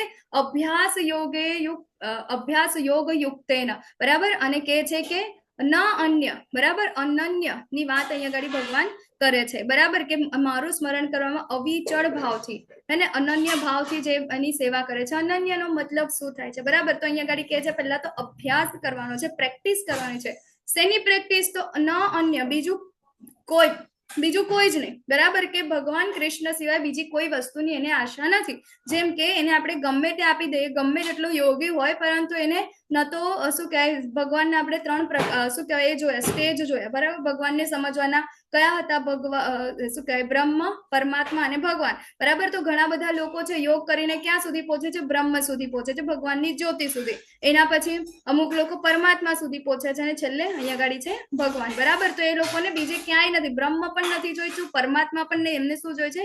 માત્ર ને માત્ર ભગવાન, બરાબર? તો બીજું કઈ જ નહીં, ન અન્ય, બીજું કોઈ જ નહીં, માત્ર ને માત્ર ભગવાન શ્રી કૃષ્ણ, બરાબર? પછી બીજો અનન્યનો ભાવ એ પણ થાય છે, અર્થ એ થાય કે બીજા ભગવાનના અંદર ભગવાનના ઘણા બધા રૂપો છે, બરાબર? ઘણા બધા અવતાર, જેમ કે નરસિંહા છે, રામ છે. તો એને કોઈ પણ એક ભગવાનનો જે અવતાર છે એના અંદર આપણે શું કરવું જોઈએ? આપણું મનને સ્થિર કરવું જોઈએ, ન અન્ય, બીજી કોઈ જગ્યાએ નહીં, બરાબર ને? તો તમે જે ભગવાનના ભક્તો હોય છે એને બીજી કઈ જ વસ્તુની એ લોકોને ઈચ્છા હોતી નથી. એમને માત્ર ને માત્ર ભગવાનની સેવાની જ એ લોકોને ઈચ્છા હોય છે, બરાબર? તો અહીંયા ભગવાન કહે છે કે આવા અવિચળ ભાવથી જે ભગવાનનું ધ્યાન કરે છે તે નિશ્ચિતપણે મને પ્રાપ્ત કરે છે. તો ભગવાનનું સ્મરણ કઈ રીતે કરવું જોઈએ? બરાબર ને? તો અહીંયા ગાડી કહે છે ભગવાનનું સ્મરણ કેવી રીતે કરવું જોઈએ? ભગવાન કેવા હોય? બરાબર? તમે લોકો મને જવાબ આપો. ચાલો, ભગવાન કેવા હોય? કઈ રીતે આપણે ભગવાનનું સ્મરણ કરી શકીએ? કોણ કહેશે મને? ભગવાનને યાદ કેવી રીતે કરી શકાય? ભગવાન કોને કોને હેન્ડ રેઝ કર્યા છે? ભગવાનના સાકાર રૂપ. યસ, નીલપા માતાજીનો હેન્ડ રેઝ છે. જયેન્દ્ર પ્રભુજી, યસ, નીલપા માતાજી બોલો. હેન્ડ રેઝ કરીને બોલજો, હા, જેને પણ બોલવું હોય, કારણ કે મને દેખાતા નથી કોઈ અહીંયા. યસ, નીલપા માતાજી બોલો. હરે કૃષ્ણ માતાજી. હરે કૃષ્ણ. આપણે માળા કરીએ ને તો સ્મરણ દ્વારા થઈ શકે. પછી આપણે ભોગ લગાવીએ તો આપણા મનમાં સતત મારા ભગવાન માટે રસોઈ બનાવવાની છે, ભોગ બનાવવાનો છે, ભગવાનના વાઘા બદલવાના, ભગવાનને ફૂલહાર પહેરાવાના, એટલે તુલસી પત્ર. તો આખો દિવસ આપણે એમ કે ચલો મારી તુલસી મહારાની, હાલ ગ્રીષ્મ ઋતુ છે તો એમને ગરમી ના લાગે, આપણે એમને પાણી સિંચીએ, એમને છાંયડે લાવીએ, એટલે સતત આપણા મનમાં ભગવાન વિશેના જ વિચારો ફર્યા કરે. હરે કૃષ્ણ. એ રીતે પછી જયેન્દ્ર પ્રભુજી તમે શું કહો છો? હરે કૃષ્ણ, તમારો હેન્ડ રેઝ હતો. હરે કૃષ્ણ માતાજી. ભગવાનને આપણે એમની સ્વરૂપનું સતત અનુભૂતિ થતી હોય એ રીતે આપણે જોઈને એમનું આપણે યાદ કરી શકીએ છીએ. એમના કામો, એમના જે અવતારો છે એનું આપણે મનમાં લઈને અને એમાં આપણે સ્મરણ કરી શકીએ છીએ. ઓકે, ચાલો, થેન્ક યુ. તમે બંને સરસ જવાબ આપ્યા. તો ભગવાનનું સ્મરણ આપણે કરવું છે, બરાબર. તો અહીંયા છે ભગવાનના પ્રભુપાદ કહે છે કે ભગવાનના નામ, ગુણ, રૂપ, લીલા એના અંદર કોઈ જ ફર્ક નથી. ઘણા બધા લોકો કે છે અહીંયા આગળ કે છે કે સ્મરણ કરવાનું છે, આપણે આપણી બુદ્ધિ, આપણું ધ્યાન ભગવાનના અંદર કેન્દ્રિત કરવાનું છે. તો હવે આપણે અહીંયા આયા એના પહેલા હે ને ઘણા બધા લોકો આપણે ધ્યાન કરવા માટે, યોગ કરવા માટે બધી જગ્યાએ જતા હતા. તો એ વખતે આપણે શેનું ધ્યાન કરવા, બધા કે ધ્યાન કરો, ઓમ ઓમ ધ્યાન કરો. પણ શેનું ધ્યાન કરવાનું કે બસ આપણે શૂન્યમાં છે એવું ધ્યાન કરો. પણ કંઈક વસ્તુ તો હોવી જોઈએ ને કે જેના અંદર હું મારું કેન્દ્રિત કરી શકું, જેનું હું સ્મરણ કરી શકું. કંઈક તો મને એના વિશે નોલેજ હોવું જોઈએ ને, બરાબર. કે ભાઈ આપણે બધું શૂન્ય છે, શૂન્યના અંદર તો એ તો પોસિબલ જ નથી, બરાબર. આપણે ખાલી મતલબ કશું જોતા હોય તો જોતા જોતા પણ આપણું મગજ તો ક્યાંક ભાગી જાય છે. આપણે બુક વાંચીએ છીએ, વાંચતા વાંચતા ક્યાંક ભાગી જાય છે. તો આ તો આંખ બંધ કરીને કહે છે કે ભાઈ આપણે શૂન્ય છે, પોસિબલ છે, નોટ પોસિબલ, બરાબર. તો ભગવાનનું સ્મરણ કેવી રીતે, ભગવાન અહીંયા આગળ પોતાની જાતને બતાવે છે ભગવાન કેવા છે, બરાબર. ભગવાન સાકાર સ્વરૂપ છે. આપણે ચિંતન કોનું કરી શકીએ, જે સાકાર છે, જે વ્યક્તિ છે, આપણા જેવું છે. તમને કોઈ એવું કે ભાઈ તમારે તમારા પુત્રને યાદ કરવો છે, બરાબર. જે તે વ્યક્તિ છે કે તમારા પુત્ર છે, કે તમારા પતિ છે, કે તમારા પત્ની છે, તમારા માતા પિતા, એની સામે તમે એમનું શું કહેવાય, તમારી સામે કોઈ એ વ્યક્તિનું નામ લઈ લે, બરાબર. તો એ વ્યક્તિને તમે તૈયારીમાં એનું નામ લો છો તો તમને યાદ આવશે કે ના ના આ વ્યક્તિ આવા છે, બરાબર. જેમ કે ફોર એક્ઝામ્પલ મને કોઈ કે ભાઈ શું કે મારી સામે કોઈક મારી મમ્મીની વાત કરે તો મને અચાનક મમ્મીની યાદ આવી જાય કે ઓકે મમ્મી આ વસ્તુ સારી બનાવે છે, એટલે મને યાદ આવે તા મને શું કહે મારી સાથે આવી રીતે રહે છે, મને આવી રીતે હેલ્પ કરે છે. આ બધી વસ્તુ તો એ જ વખતે જસ્ટ યાદ કરવાથી મને આખી બધું ચિંતન હું મમ્મી વિશેનું કરી શકું છું. કેમ? કારણ કે મને મમ્મીની એ બધી જ વસ્તુ ખબર છે. તો એટલા માટે અહીંયા ગાડી ભગવાનનું પણ સ્વરૂપ કેવું છે, સાકાર સ્વરૂપ છે. નહીં કે શું કહે ખાલી બ્રહ્મ જ્યોતિ કે નિરાકાર એવું નથી, બરાબર. તો એમનું સ્મરણ કરવું હશે તો એમના વિશે આપણે શું કહે જાણવું પડશે, કેવા છે એમનો સ્વભાવ વિશે આપણે જાણવું પડશે, બરાબર. તો આપણે કઈ રીતે ભગવાનનું ધ્યાન કરી શકીએ, તો અહીંયા ગાડી કહે છે કે મનુષ્ય પરમ પુરુષનું ધ્યાન સર્વજ્ઞ, પુરાતન, નિયંતા, લઘુતરથી પણ લઘુત્તમ, સર્વના પાલન કરતા, સમસ્ત ભૌતિક કલ્પનાથી પરે, અચિંત્ય તથા જેઓ હંમેશા એક વ્યક્તિ છે તે રીતે કરવું જોઈએ, બરાબર. કેવા છે? વ્યક્તિ છે, આપણે જેવા છે. આપણને કેવા છે? બે હાથ, પગ, આંખ, નાક, કાન બધું છે ને, બરાબર. તો આપણે તો ભગવાનના અંશો છે, એમના અંદરથી આપણે આવ્યા છે. તો આપણે આવા છે તો શું ભગવાન નહીં હોય? બરાબર. ભગવાને આપણને બનાવ્યું તો એને ક્યાંક તો રેફરન્સ લીધો હશે ને, ક્યાંકથી તો જોયું હશે ને. તો ભગવાન પોતે છે એટલે આપણે આવ્યા છે. આપણે કહીએ કે ભાઈ કોઈ મનુષ્ય છે, બરાબર. તો મનુષ્યનું બાળક કોઈ કશું કે બીજું કંઈક પ્રાણી હોઈ શકે? બરાબર નહીં, બરાબર. મનુષ્યનું બાળક જે છે મનુષ્ય જ થવાનું છે ને, બરાબર. નહીં કે બિલાડીનું બાળક જે છે એ કૂતરું થવાનું છે, નથી થવાનું, બરાબર. એ બિલાડી જેવું જ થવાનું છે, દેખવામાં આપણને એ જ લાગવાનું છે. તો આપણે પણ ભગવાનના અંશો છે, ભગવાનના બધા જ શું કહેવાય, આપણે પણ બાળકો છે. તો ભગવાન પણ કેવા છે? આપણા જેવા છે. પરંતુ આપણે ભગવાન સમાન નથી, આગળના ચેપ્ટર્સના અંદર આવશે, બરાબર ને. તો આપણે ભગવાનના અંશો છીએ, આપણે ભગવાન નથી. તો ભગવાનનું ધ્યાન આપણે કેવી રીતે કરવું જોઈએ? સર્વજ્ઞ, બરાબર. બધી જ વસ્તુઓના જ્ઞાતા છે, જે કાંઈ પણ વિદ્યમાન છે, બરાબર. એ બધી જ વસ્તુનું જ્ઞાન કોની પાસે છે? ભગવાન પાસે છે. પુરાતન, પુરાતન એટલે કે આ બધી જ વસ્તુ અહીંયા આગળ જે છે એ બધું જ કોના અંદરથી ઉદ્ભવ થાય છે? ભગવાનમાંથી આવે છે, બરાબર. સ્રષ્ટા કોણ છે? ભગવાન છે. એટલે માટે કેવા છે? પુરાતન છે. પછી જે નિયંતા એટલે બધી જ વસ્તુનું નિયમન કોણ કરે છે? બધાનું પાલન પોષણ કોણ કરે છે? એ ભગવાન કરે છે.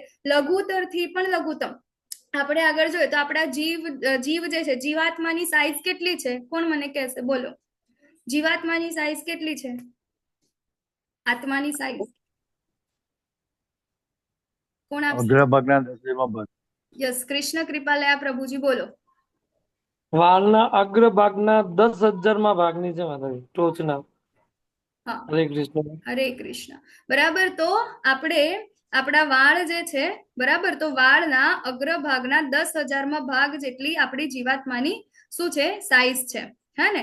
તો એ જીવાત્માના અંદર ભગવાન કેટલા સૂક્ષ્મ રૂપે છે, બરાબર. તો આપણે જોઈએ કે આપણી જીવાત્માની સાઈઝ એટલી છે, તો ભગવાન તો એ દરેકના અંદર પણ ત્યાં આગળ જતા રહે છે. એક મિનિટ, તમને લોકોને સ્ક્રીન જોવાઈ રહી છે? હા, જોવાઈ રહી છે માતાજી. હા માતાજી. હા માતાજી જોવાય છે ને? હા, દેખાય છે. હા માતાજી. Thank you, thank you.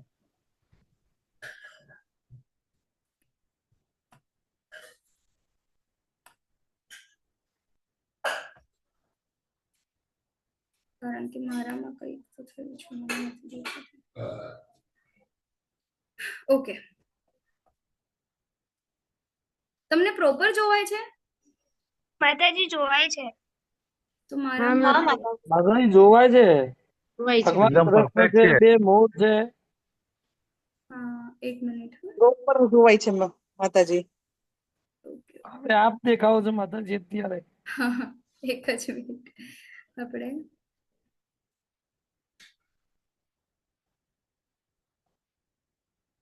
કારણ કે અહીંયા મને નથી દેખાઈ રહી.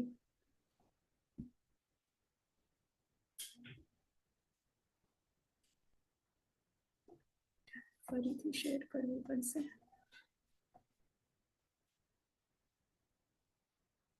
ઓકે,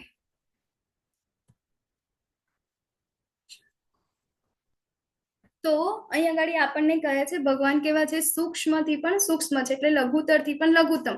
એટલે કે આપણા વાળના અગ્રભાગના 10,000 આપણે વાળ જો છે એનો અગ્રભાગનો 10,000નો જે ભાગ લઈએ અને એ 10,000 માંથી પણ એક શું કહેવાય એના 10,000 સેક્શન કરીએ અને એના જેટલી સાઈઝ જે છે એ કોની છે? આપણા આત્માની છે. તો ભગવાન કહે છે કે હું દરેક જીવાત્માના હૃદયમાં પરમાત્મા તરીકે વાસ કરું છું. તો વિચારો ભગવાન કેટલા સૂક્ષ્મ છે, બરાબર? જેટલા પરમાણુ, સૌથી ઓછામાં ઓછું મતલબ નાના સૂક્ષ્મ વસ્તુને શું કહે? અતિ સૂક્ષ્મ પરમાણુ કહીએ ને આપણે. તો એ પરમાણુના અંદર પણ ભગવાન વિદ્યમાન છે. તો એટલી ભગવાનની શું છે ગાડી શક્તિ છે, લઘુત્તરથી પણ લઘુત્તમ, સર્વના પાલન કરતા, સમસ્ત ભૌતિક કલ્પનાથી દૂર અને કેવા છે? અચિંત્ય છે. બરાબર, ભગવાનની લીલાઓ, ભગવાનને સમજવું કેવું છે? અચિંત્ય છે. આપણા ચિંતનની પહેલે પાર છે.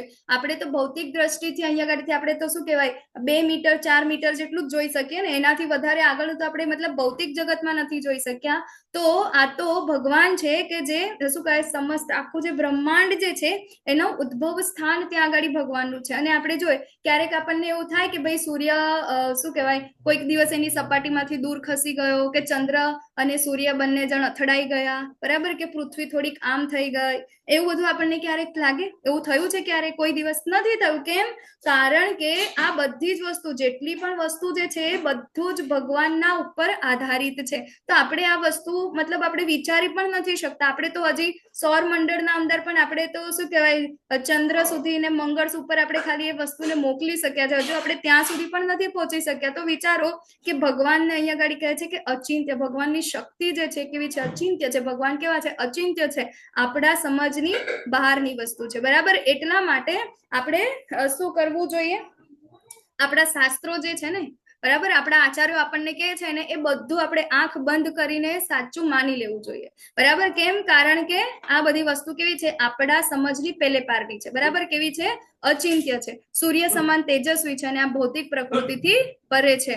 આવા છે ભગવાન, અને એ રીતે આપણે ભગવાનનું અહીંયા સ્મરણ કરતું રહેવું જોઈએ. તો હે પુત્ર, જે મનુષ્ય અનન્ય ભાવે નિરંતર મારું સ્મરણ કરતો રહે છે તેને માટે હું સુલભ છું, કારણ કે તે મારી ભક્તિમય સેવામાં નિરંતર પ્રવૃત્ત રહે છે. આગળ કીધું એ રીતે કેવા છે? તો અનન્ય ભાવે ભગવાનની આપણે સેવા કરવાની છે, ન અન્ય, બીજું કાંઈ જ નહીં, બરાબર? અને કહે છે કે તેના માટે હું સુલભ છું. બધા માટે ભગવાન સુલભ નથી, બરાબર ને? કોના માટે સુલભ છે? જે ભગવાનની અનન્ય ભાવે સેવા કરે છે, ભક્તિમય સેવા કરે છે. ભગવાન આગળ વારંવાર આપણને દરેક ચેપ્ટરના અંદર શું કહે છે?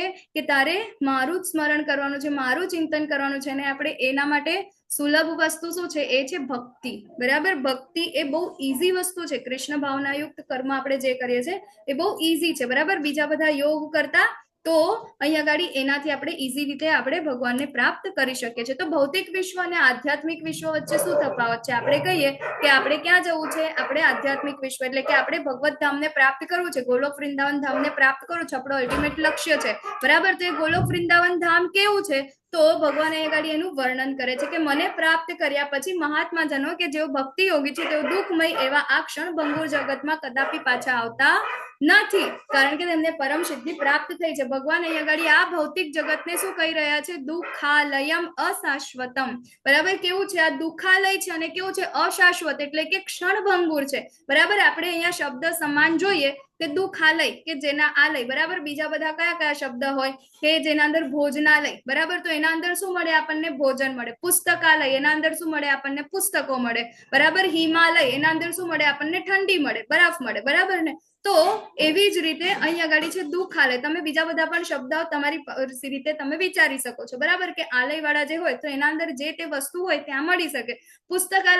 પુસ્તકાલયમાં જઈને આપણે એવું ના કહી શકીએ કે મને શું કહે ફૂલ ડીશ ગુજરાતી થાળી આપી દો. કેમ? કારણ કે ત્યાં તો માત્ર પુસ્તક મળી શકે. ભોજનાલયની ઈચ્છા તમે પુસ્તકાલયમાં કરો તો ત્યાં આગળ તમને મળશે નહીં. ભોજનાલયમાં જઈને તમે એવું કહી શકો, એવું ત્યાં આગળ જઈને ના કહી શકો કે મને શું કહે આ વાળી બુક આપો, મારે રીડ કરવી છે, બરાબર. ત્યાં આગળ તમને ભોજન મળી શકે છે. તો આપણે જે વસ્તુની ઈચ્છા કરીએ છીએ એ વસ્તુ ક્યાં છે? આપણે રોંગ એડ્રેસ પર ઈચ્છા કરીએ છીએ. કેમ? કારણ કે ભગવાને અહીં આગળ આ ભૌતિક જગતને શું કીધું છે? દુઃખાલય. તો આ ભૌતિક જગતના અંદર આપણને દુઃખ સિવાય બીજું કાંઈ જ પ્રાપ્ત થવાનું નથી. અને આપણે હંમેશા ક્ષણે ક્ષણે શેની ઈચ્છા કરીએ છીએ? સુખની ઈચ્છા કરીએ છીએ કે મને ક્યાંથી સુખની પ્રાપ્તિ થઈ જાય.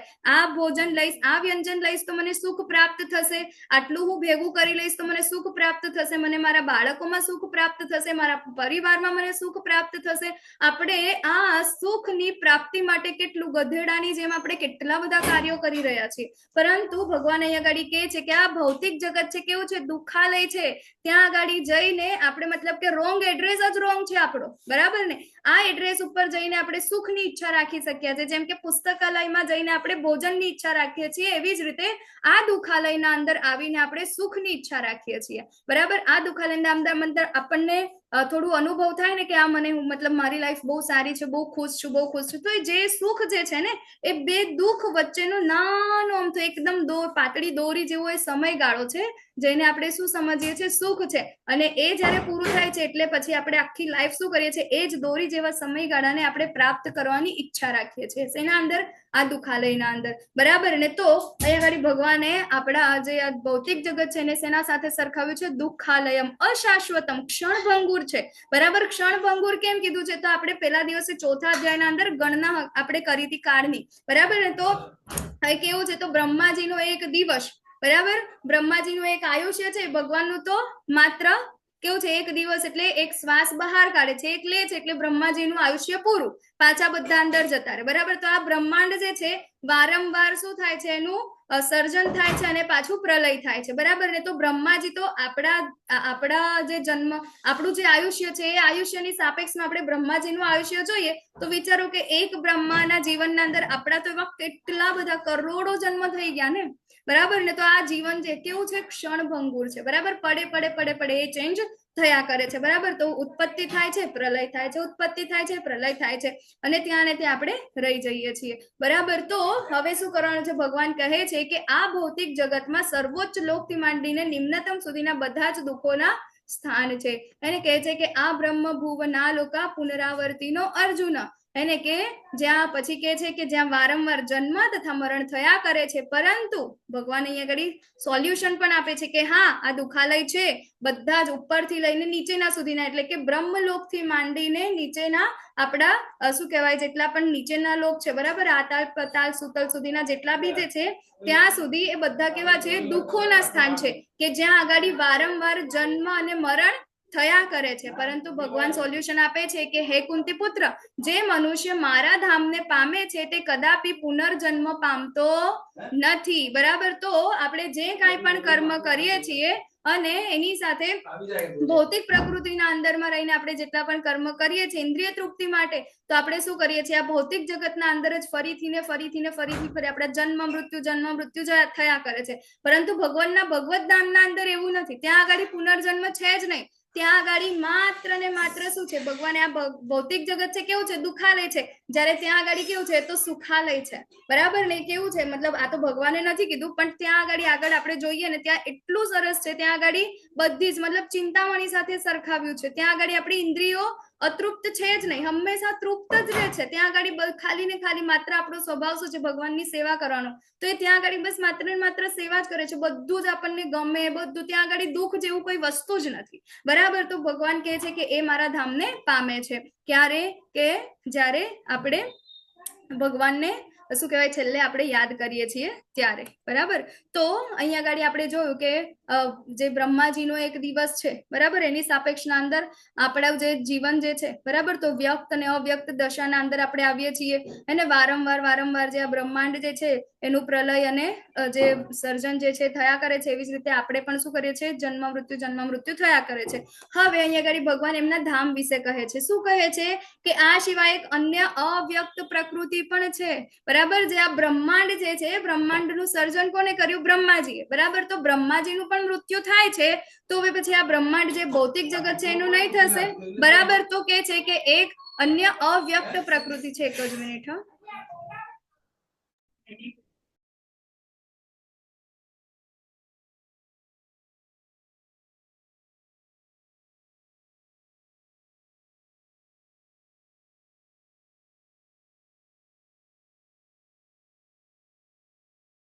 સોરી, હરે કૃષ્ણ.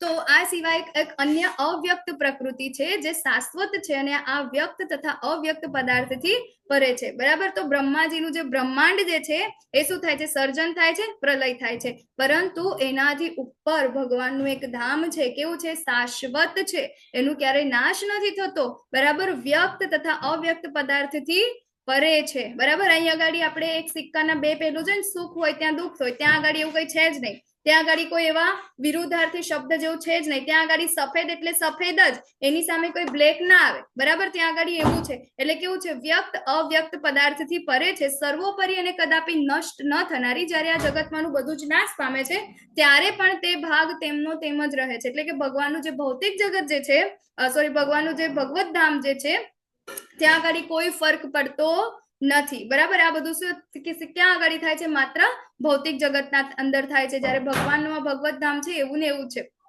મતલબ ભાગવતમના અંદર અને બીજી બધી જગ્યામાં પણ શું કહેવાય, જે ભગવાનનું ભગવત ધામ છે ને એટલું સુંદર વર્ણન કરવામાં આવ્યું છે, એને કહેવાય છે ચિંતામણી, બરાબર. કે તમે ત્યાં આગળ જાઓ ને તો તમે જે કાંઈ પણ ઈચ્છો ને ત્યાં આગળ તમને મળી જાય, બરાબર. કે ત્યાં આગળ એકદમ શું કહેવાય, રત્નો જડિત એટલા બધા મહેલો છે. પછી તમે ખાલી એક ઈચ્છા કરો ને, ઝાડ પાસે જઈને ઈચ્છા કરો ને કે મને આ ખાવું છે, તો તૈયારીમાં ત્યાં આગળ આવી જાય. અત્યારે આપણે ઉનાળામાં કેરી ખાવાની ઈચ્છા હોય, બરાબર ને, તો આપણે તો શું કરવું પડે? ઉનાળો આવે ત્યાં સુધીની રાહ જોવી પડે, બરાબર. ત્યાં આગળ એવું નથી, તમે જે ઈચ્છા કરો ને તૈયારીમાં તમારી સામે પ્રગટ થઈ જાય.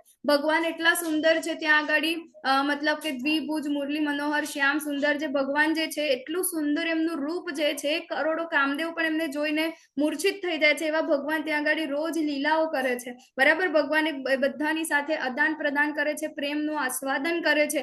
તો એને જોઈને બધા જ લોકોનું મન શું છે ત્યાં આગળ મોહિત થઈ જાય છે. બધા જ લોકો શું કરે છે? ત્યાં આગળ ભગવાનની સેવા કરે છે. કોઈક કીર્તન કરે છે, કોઈક ભગવાનના માટે શું કહે ફૂલો વીણીને લાવે છે, ભગવાનના માટે માળા બનાવે છે, કોઈક ભગવાન માટે વ્યંજન કરે છે. કેટલી બધી વસ્તુ છે જે સેવાના અંદર એ લોકો ત્યાં આગળ કર્યા કરે છે. ત્યાં આગળ ભગવત ધામના અંદર ત્યાં આગળ બીજી કોઈ વસ્તુ છે જ નહીં, કોઈ પ્રજલ્પ જ નથી, ત્યાં કોઈ પ્રોબ્લેમ જ નથી, બરાબર ને. અહીંયા આગળ તો આપણે ખાલી થોડા નવા ભક્તિમાં આવી અને ઘરના અંદર કહીએ કે ભાઈ આપણે શું કહે ભગવાનની ભક્તિ છે, ભોગ લગાવવાનો છે. ભાઈ ક્યારે ભોગ લગાવશો તમારો? અમને ભૂખ લાગે, તમારા ભગવાન અમે પહેલા છે, અમને આપી દો, બરાબર ને. તો અહીંયા આગળ તો પદે પદે હે ને આપણને વિપદા છે. ત્યાં આગળ તો એવું કાંઈ જ નથી. આવું છે ભગવાનનું ભગવત ધામ. પછી આગળ કહે છે ભગવત ધામ વિશે કે જેને વેદાંતી અપ્રકટ તથા અવિનાશી કહે છે, જે પરમ ગતિ કહેવાય છે અને જેને પ્રાપ્ત કર્યા પછી કોઈને ત્યાંથી પાછા આવવું પડતું નથી, તેવું મારું પરમધામ છે, બરાબર. કેવું છે? તો અક્ષર છે, જેનો ક્યારેય ક્ષય થતો નથી. અક્ષરધામ ભગવાનનું છે, બરાબર ને. કે ત્યાં કેવા છે? અવિનાશી, ક્યારે એનો નાશ થતો નથી અને એને પ્રાપ્ત કર્યા પછી પાછું કોઈ અહીંયા આવતું નથી, બરાબર. આપણને કોઈ શું કહેવાય કચરાવાળી જગ્યા હોય, બરાબર ને, ત્યાં આગળ તમે જુઓ ને આજુબાજુ બધે કચરા પેટી હોય, કચરો બહુ જ દુર્ગંધ આવતી હોય અને આપણે ત્યાં આગળ ઉભા ના રહી શકીએ અને કહે છે કે ભાઈ તમારે આ જગ્યાએ અહીંયા તમારે શું કહે 100 વર્ષ સુધી રહેવાનું છે, બરાબર. ચાલો અત્યારે આપણે કહીએ કે તમારે 2 દિવસ સુધી તમારે આ જ જગ્યાએ રહેવાનું છે, તો આપણે ત્યાં આગળ શું કરીએ છીએ? ત્યાં આગળ રહીએ છીએ અને એના સિવાય 2 દિવસ પછી તમને એનાથી એકદમ વિરુદ્ધ જગ્યા, ત્યાં આગળ મતલબ ફૂલોનો બગીચો છે, બહુ જ સુંદર શું કહેવાય બધી વસ્તુઓ છે, પતંગિયા છે રંગબેરંગી, પાછી પાણી છે, નદી જઈ રહી છે, સુંદર સ્મેલ આવે છે, રંગબેરંગી ફૂલો છે, બરાબર. બધું જોરદાર છે ત્યાં આગળ. તો હવે ત્યાંથી પછી પેલા કે છે કે ભાઈ અહીંયા ગાડી તમારે શું કહે 2 દિવસ રહેવાનું છે, પછી ફરીથી પેલો કચરો વાળો રૂમ છે, કચરા વાળી જગ્યા છે ને ત્યાં જવાનું. કોઈને જવાની ઈચ્છા થશે? નહીં થાય ને, બરાબર. તો ભગવાનનું ભગવત ધામ એવું છે અને આપણું આ જે ભૌતિક જગત છે તો સાવ કચરા પેટી છે, બરાબર ને. તો જે કચરા પેટીમાંથી ભગવત ધામમાં જાય એને પાછું અહીંયા ગાડી આવવાનું મન થતું નથી. અને ત્યાં આગળ એવું છે કે ભગવાનનું ધામ જ એવું છે કે ત્યાંથી પાછી રિટર્ન ટિકિટ જ નથી, તમે અહીંયા ગાડી પાછા આવી જ ના શકો, બરાબર ને. એટલું સુંદર છે. તો આપણે આગળ જોયું હતું આ, બરાબર. ભગવાનનું ભગવત ધામ જે છે આપણે 5મા અધ્યાયના અંદર આને ડિટેલમાં લીધું હતું, બરાબર. ગોલોક વૃંદાવન ધામ અને આપણે ગોલોક ચાટ. તો ક્યાં આગાડી છે? તો આવું ત્યાં આગાડી છે જે પ્રભુપાદ જે છે એમનું વર્ણન કરી રહ્યા છે, બરાબર ને. કે ભગવત આ જેટલા પણ ફોટા આપણને દેખાય છે ને, બરાબર, કે ભગવાન ગાયોને ખવડાવી રહ્યા છે, ત્યાં નદી છે, ઝરણા છે, આવું આવું છે, ભગવાનની લીલાઓ તો અહીં ગાડી થાય છે. કોણ કહી રહ્યું છે? આ પ્રભુપાદ બોલી રહ્યા છે અને એમના શિષ્યો લખી રહ્યા છે. તો આવું કોણ કહી શકે કે જે એને ત્યાંનું યાદ હોય, જે ત્યાં આગળ જઈને આવ્યું હોય, બરાબર ને. આપણને કોઈ એવું કે મારા ઘરે, તારા ઘરે ક્યાં આગાડી છે, કિચન ક્યાં છે, આ છે તે છે, તો આપણે ત્યાં બેઠા બેઠા ત્યાં આગળ બેઠા બેઠા આપણે વર્ણન કરી શકીએ. કેમ? કારણ કે આપણને ખબર છે આપણે ઘરમાં રહ્યા છે. તો પ્રભુપાદ જેવા આપણા આચાર્યો જેટલા પણ છે, બરાબર, તે ઉપરથી આપણા જેવા લોકો માટે ફરીથી અહીંયા આવે છે, બરાબર, ભગવાનની લીલાઓનું આસ્વાદન કરાવવા માટે, એમના વિશે જાણ કરવા માટે. તો અહીંયા ગાડી મુકુંદમાલા સ્ત્રોતના અંદર રાજા કુલશેખર જે છે ભગવાનને પ્રાર્થનાઓ કરે છે. શું પ્રાર્થનાઓ કરે છે? કે હે ભગવાન કૃષ્ણ, મારા મનરૂપી રાજહંસને આપના ચરણ કમળો રૂપી કમળની દાંડીઓની જાળમાં અત્યારે જ પ્રવેશવા દો. મૃત્યુ સમયે મારો કંઠ જ્યારે વાત, પિત્ત તથા કફથી રૂંધાઈ ગયો હશે ત્યારે મારા માટે આપનું સ્મરણ કરવાનું કેવી રીતે શક્ય બનશે, બરાબર. તો છેલ્લી સમયે જ્યારે આપણે ભગવાનને છેલ્લી વખતે યાદ રાખવા જઈશું ત્યારે કેટલી બધી પ્રોબ્લેમો હશે. ખાંસી ખાતા હોઈશું, કાનમાં સંભળાતું નહીં હોય, ગળાના અંદરથી અવાજ નહીં નીકળતો હોય, બરાબર, મગજના અંદર કચરો ભરેલો હશે. તો એ વખતે આપણે ભગવાનને યાદ કરી શકીશું નહીં, સારી રીતે આપણે શ્રવણમ નહીં કરી શકીશું, સંભળાતું નથી. પછી આપણે સારી રીતે હરે કૃષ્ણ કૃષ્ણ કૃષ્ણ હરે હરે, હરે રામ રામ રામ હરે હરે સારી રીતે બોલી નહીં શકીએ, માળા બરાબર નહીં કરે, કારણ કે અવાજ જ નથી નીકળતો બરાબર, બરાબર ને. તો એ વખતે આપણે ભગવાનનું સ્મરણ કરવું, ભગવાનને યાદ કરવું બહુ જ મુશ્કેલ છે. એ વખતે ડેધ બેડ ઉપર. એટલે ભગવાનને અહીંયા ગાડી રાજા કુલશેખર શું કહે છે કે અત્યારે જ મને અત્યારે ખબર પડી, તો હે ભગવાન તમે મારા આ રાજહંસ, બરાબર, મનરૂપી રાજ, કે મારા મનને તમારા ચરણ કમળની દાંડીઓમાં અત્યારે જ પ્રવેશવા દો, બરાબર ને. કારણ કે છેલ્લી સમયે તો આ બધી વસ્તુ મારાથી કદાચ પોસિબલ નહીં થાય. કેવી રીતે હું સ્મરણ કરી શકીશ? બધા કહે ને કે ભાઈ ભક્તિ તો ક્યારે કરવાની છે? ગરડા થઈ જઈએ ત્યારે, જ્યારે બધી જ વસ્તુથી ફ્રી થઈ જઈએ ને ત્યારે આપણે ભક્તિ કરીશું. એ વખતે આજ સુધી મેં એવા લોકોને નથી જોયા, એટલીસ્ટ મારી આજુબાજુ, કે જે લોકોની ઉંમર 70 વર્ષની, 75 વર્ષની, 80 વર્ષની થઈ હોય અને એ લોકો ભક્તિ કરતા હોય, બરાબર. એ લોકોને હંમેશા એ જ પડ્યું કે મારા છોકરાએ આજે આમ કર્યું, મારી વહુએ આજે આવું કર્યું, મારા બાળકોના બાળકો આમ છે, મારું આમ છે, મારું તેમ છે, એમાં જ છે. એ લોકોને કહીએ તો પણ એટલીસ્ટ એ ખબર પણ નથી પડતી, બરાબર. વાર્તા કહી દે ને આપણે, કોઈ સ્ટોરી કહીએ ને, રામાયણ કહીએ કે આ તે કઈ, પછી છેલ્લે વચ્ચે અડધેથી ક્યાંક ઊંઘી જાય, ક્યાં તો કઈક શું કહે દિમાગ ક્યાં જતું રહે, ખબર જ ના પડે, કહીએ તોય ખબર ના પડે, બરાબર ને. તો કહે છે ભગવાન કે છેલ્લી વખતે જ્યારે મરણ પથારીઓ હોય ત્યારે મારા માટે શક્ય નહીં બનશે. કઈ રીતે શક્ય બની શકશે? માટે અત્યારે જ તમે એના અંદર પરોવી દો. તો જેઓ સૌથી મહાન છે તે પૂર્ણ પુરુષોત્તમ પરમેશ્વર અનન્ય ભક્તિ દ્વારા જ પ્રાપ્ત થઈ શકે છે. તેઓ પોતાના ધામમાં વિદ્યમાન રહે છે, તેમ છતાં તેઓ સર્વત્ર વ્યાપેલા છે અને તેમની અંદર બધું જ સ્થિત છે, બરાબર. કેવા છે? બધાથી મહાન છે. અનન્ય ભક્તિ દ્વારા જ ભગવદ્ ગીતા આપણને દરેક ચેપ્ટરમાં કહે છે કે આપણે ભગવાનને પ્રાપ્ત કરવા હશે તો આપણે શું કરવું પડશે? અનન્ય ભક્તિ. એના સિવાય બીજો કોઈ ઓપ્શન જ નથી આપણી પાસે, બરાબર ને. તો અનન્ય ભક્તિ દ્વારા, ભક્તિ યોગ જ છે કે જેના અંદર આપણે ભગવાનને પ્રાપ્ત કરી શકીએ. કેમ? કારણ કે ભગવાન કેવા છે? ભક્ત વત્સલ છે, બરાબર. આપણે જો ભગવાનનું સ્મરણ કરીએ તો ભગવાન પણ નિત્ય આપણું સ્મરણ કરે છે. ભગવાન ભક્ત વત્સલ છે, બરાબર ને. તો નરસિંહ મહેતા આપણે જોયા ને, બરાબર ને. તો નરસિંહ મહેતા હંમેશા શું કરતા હતા? ભગવાનનું સ્મરણ કરતા હતા. તો પછી એમના ઘરે પણ આયા હતા ને, બરાબર. એમની કેટલી બધી એમની હુંડી સ્વીકારી લીધી હતી. એમના પિતાજીનું શ્રાદ્ધ હોય કે એમના બાળક, એમનો છોકરો હોય, એમનું લગ્ન હોય, એના અંદર ભગવાન જાતે આવ્યા હતા, હે ને. એ ભૂલી ગયા હતા ત્યાં આગળ એક ફેમસ જે સ્ટોરી છે શું કે નરસિંહ મહેતાની, બરાબર ને, કે એના પિતાજીનું શ્રાદ્ધ છે અને શ્રાદ્ધ કરવા માટે શું કહેવાય પૈસા નથી એમની પાસે, તો ક્યાંથી? તો એની જે પત્ની જે છે કે નાકની જે નથણી છે ને એ આપી આવો અને બધો સામાન લઈ આવો, સામાન લઈ આવે છે પરંતુ ઘી ખૂટ્યું, બરાબર, તો કે તમે ઘી લઈ આવો, તો ત્યાં આગળ આખા ગામમાં બધી જગ્યાએ ફરે છે પરંતુ કોઈ ઘી આપતું નથી. કેમ? કારણ કે છે કે મને ઘી આપો પણ પૈસા અત્યારે મારી પાસે નથી, હું પછી આપું. બધા લોકો ના પાડી દે. ગામના ચોબારે એક વ્યક્તિ છે, એક દુકાન છે, એની પાસે જાય છે ને ભગવાનનો ભક્ત હોય છે, કે છે કઈ નહીં કે તમે બહુ સરસ ભગવાનના ભજન ગાઓ છો તો મને એક ભજન સંભળાવી દો. તો એ ભજન સંભળાવે છે. સવારના ગયેલા રાત પડી જાય છે, આખો દિવસ પતી જાય છે, એમનું ભજન પૂરું નથી થતું.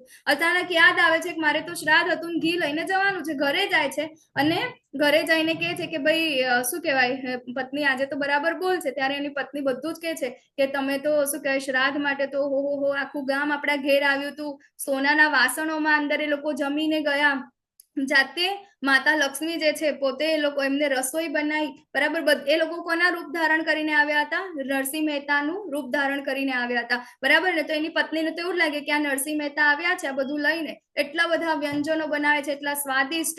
એની સાથે જે શું કહેવાય સોનાના વાસણો, અને સોનાના વાસણો એ ગામના લોકોને પાછા આપી દીધા, જેમાં તમે જમો છો પાછા લઈને જાઓ, બરાબર ને. તો અહીંયા આગળ ભગવાન શેની અહીંયા આગળ વાત કરે છે? ભક્તિની વાત કરે છે. એટલે કે ભગવાન કેવા છે? ભક્ત વત્સલ છે. ભગવાન કોઈ શું કહેવાય યોગી વત્સલ નથી, હે ને, સન્યાસી વત્સલ કે એવું બધું નથી. ભગવાન છે ભક્ત વત્સલ.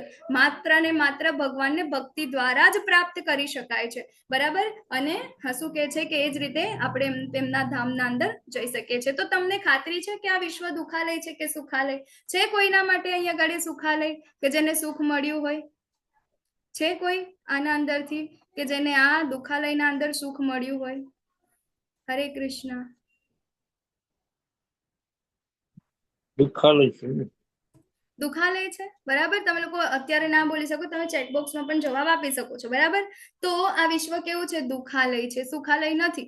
આપણે કેટલું પણ કરીએ, માતાજીના પ્રશ્ન હોય કે આ ઘર માટે તો મેં કેટલું કર્યું, તેમ છતાં કોઈને જસ નથી, કોઈને મારા વિશે સારું બોલવું જ નથી. કેટલું બધું, મારી આખી જિંદગી ઘસાઈ ગઈ પણ કોઈ કશું સારું નહીં થયું મારા માટે, બરાબર ને. તો આવા ઘણા બધા એવા ઉદાહરણો છે. કેટલી બધું આપણે જીવનના અંદર ડગલે ને પગલે આ વસ્તુ આપણે અનુભવ કરીએ છીએ કે આપણે આ દુખાલયના અંદર છીએ. તો જે મનુષ્ય ભક્તિમય સેવાના માર્ગનો સ્વીકાર કરે છે અને તે વેદા અધ્યયન, તપ, યજ્ઞ, દાન કરવાથી અથવા તો તાત્વિક કે સકામ કર્મ કરવાથી પ્રાપ્ત થનારા ફળોથી વંચિત રહેતો નથી, તે કેવળ ભક્તિ કરવાથી જ આ સર્વ ફળોને પામે છે અને અંતે સર્વોપરી સનાતન ધામને પામે છે, બરાબર. તો આપણે સેનાથી યજ્ઞ, દાન, એ બધું જે વેદા અધ્યયન, તપ, એ બધી જ વસ્તુ આપણે કરીએ, હે ને. તો એ બધું સેનાથી ભક્તિના અંદર આપણે એ બધું જ થઈ જાય છે, બરાબર. કેવળ ભક્તિથી જ આ સર્વ ફળોને પ્રાપ્ત થાય છે. યજ્ઞ કરવાથી જે ફળ મળે, બરાબર, દાન કરવાથી જે મળે, વેદા અધ્યયન, તપ, એ બધું જે બધાનો સાર શું છે? એકચ્યુઅલમાં એનો બધાનો સાર શું છે? એ છે ભગવત પ્રાપ્તિ, બરાબર. ભગવાનના પ્રેમને પ્રાપ્ત કરવું. તો અહીંયા ગાડી કહે છે કે ભક્તિ દ્વારા એ બધી જ વસ્તુ એ જે સનાતન ધામને એ લોકો પામે છે. તો અહીંયા ગાડી આપણો 8મું ચેપ્ટર જે છે કમ્પ્લીટ થાય છે. વાંછા કલ્પતરુભ્યશ્ચ કૃપા સિંધુભ્યૈવ ચ પતિતાનાં પાવનેભ્યો વૈષ્ણવેભ્યો નમો નમઃ. અનંત કોટિ વૈષ્ણવવૃંદ કી જય. શ્રીલા પ્રભુપાદ કી જય. શ્રીલા ગુરુ મહારાજ की जय. भगवत गीता की जय. हरे कृष्णा.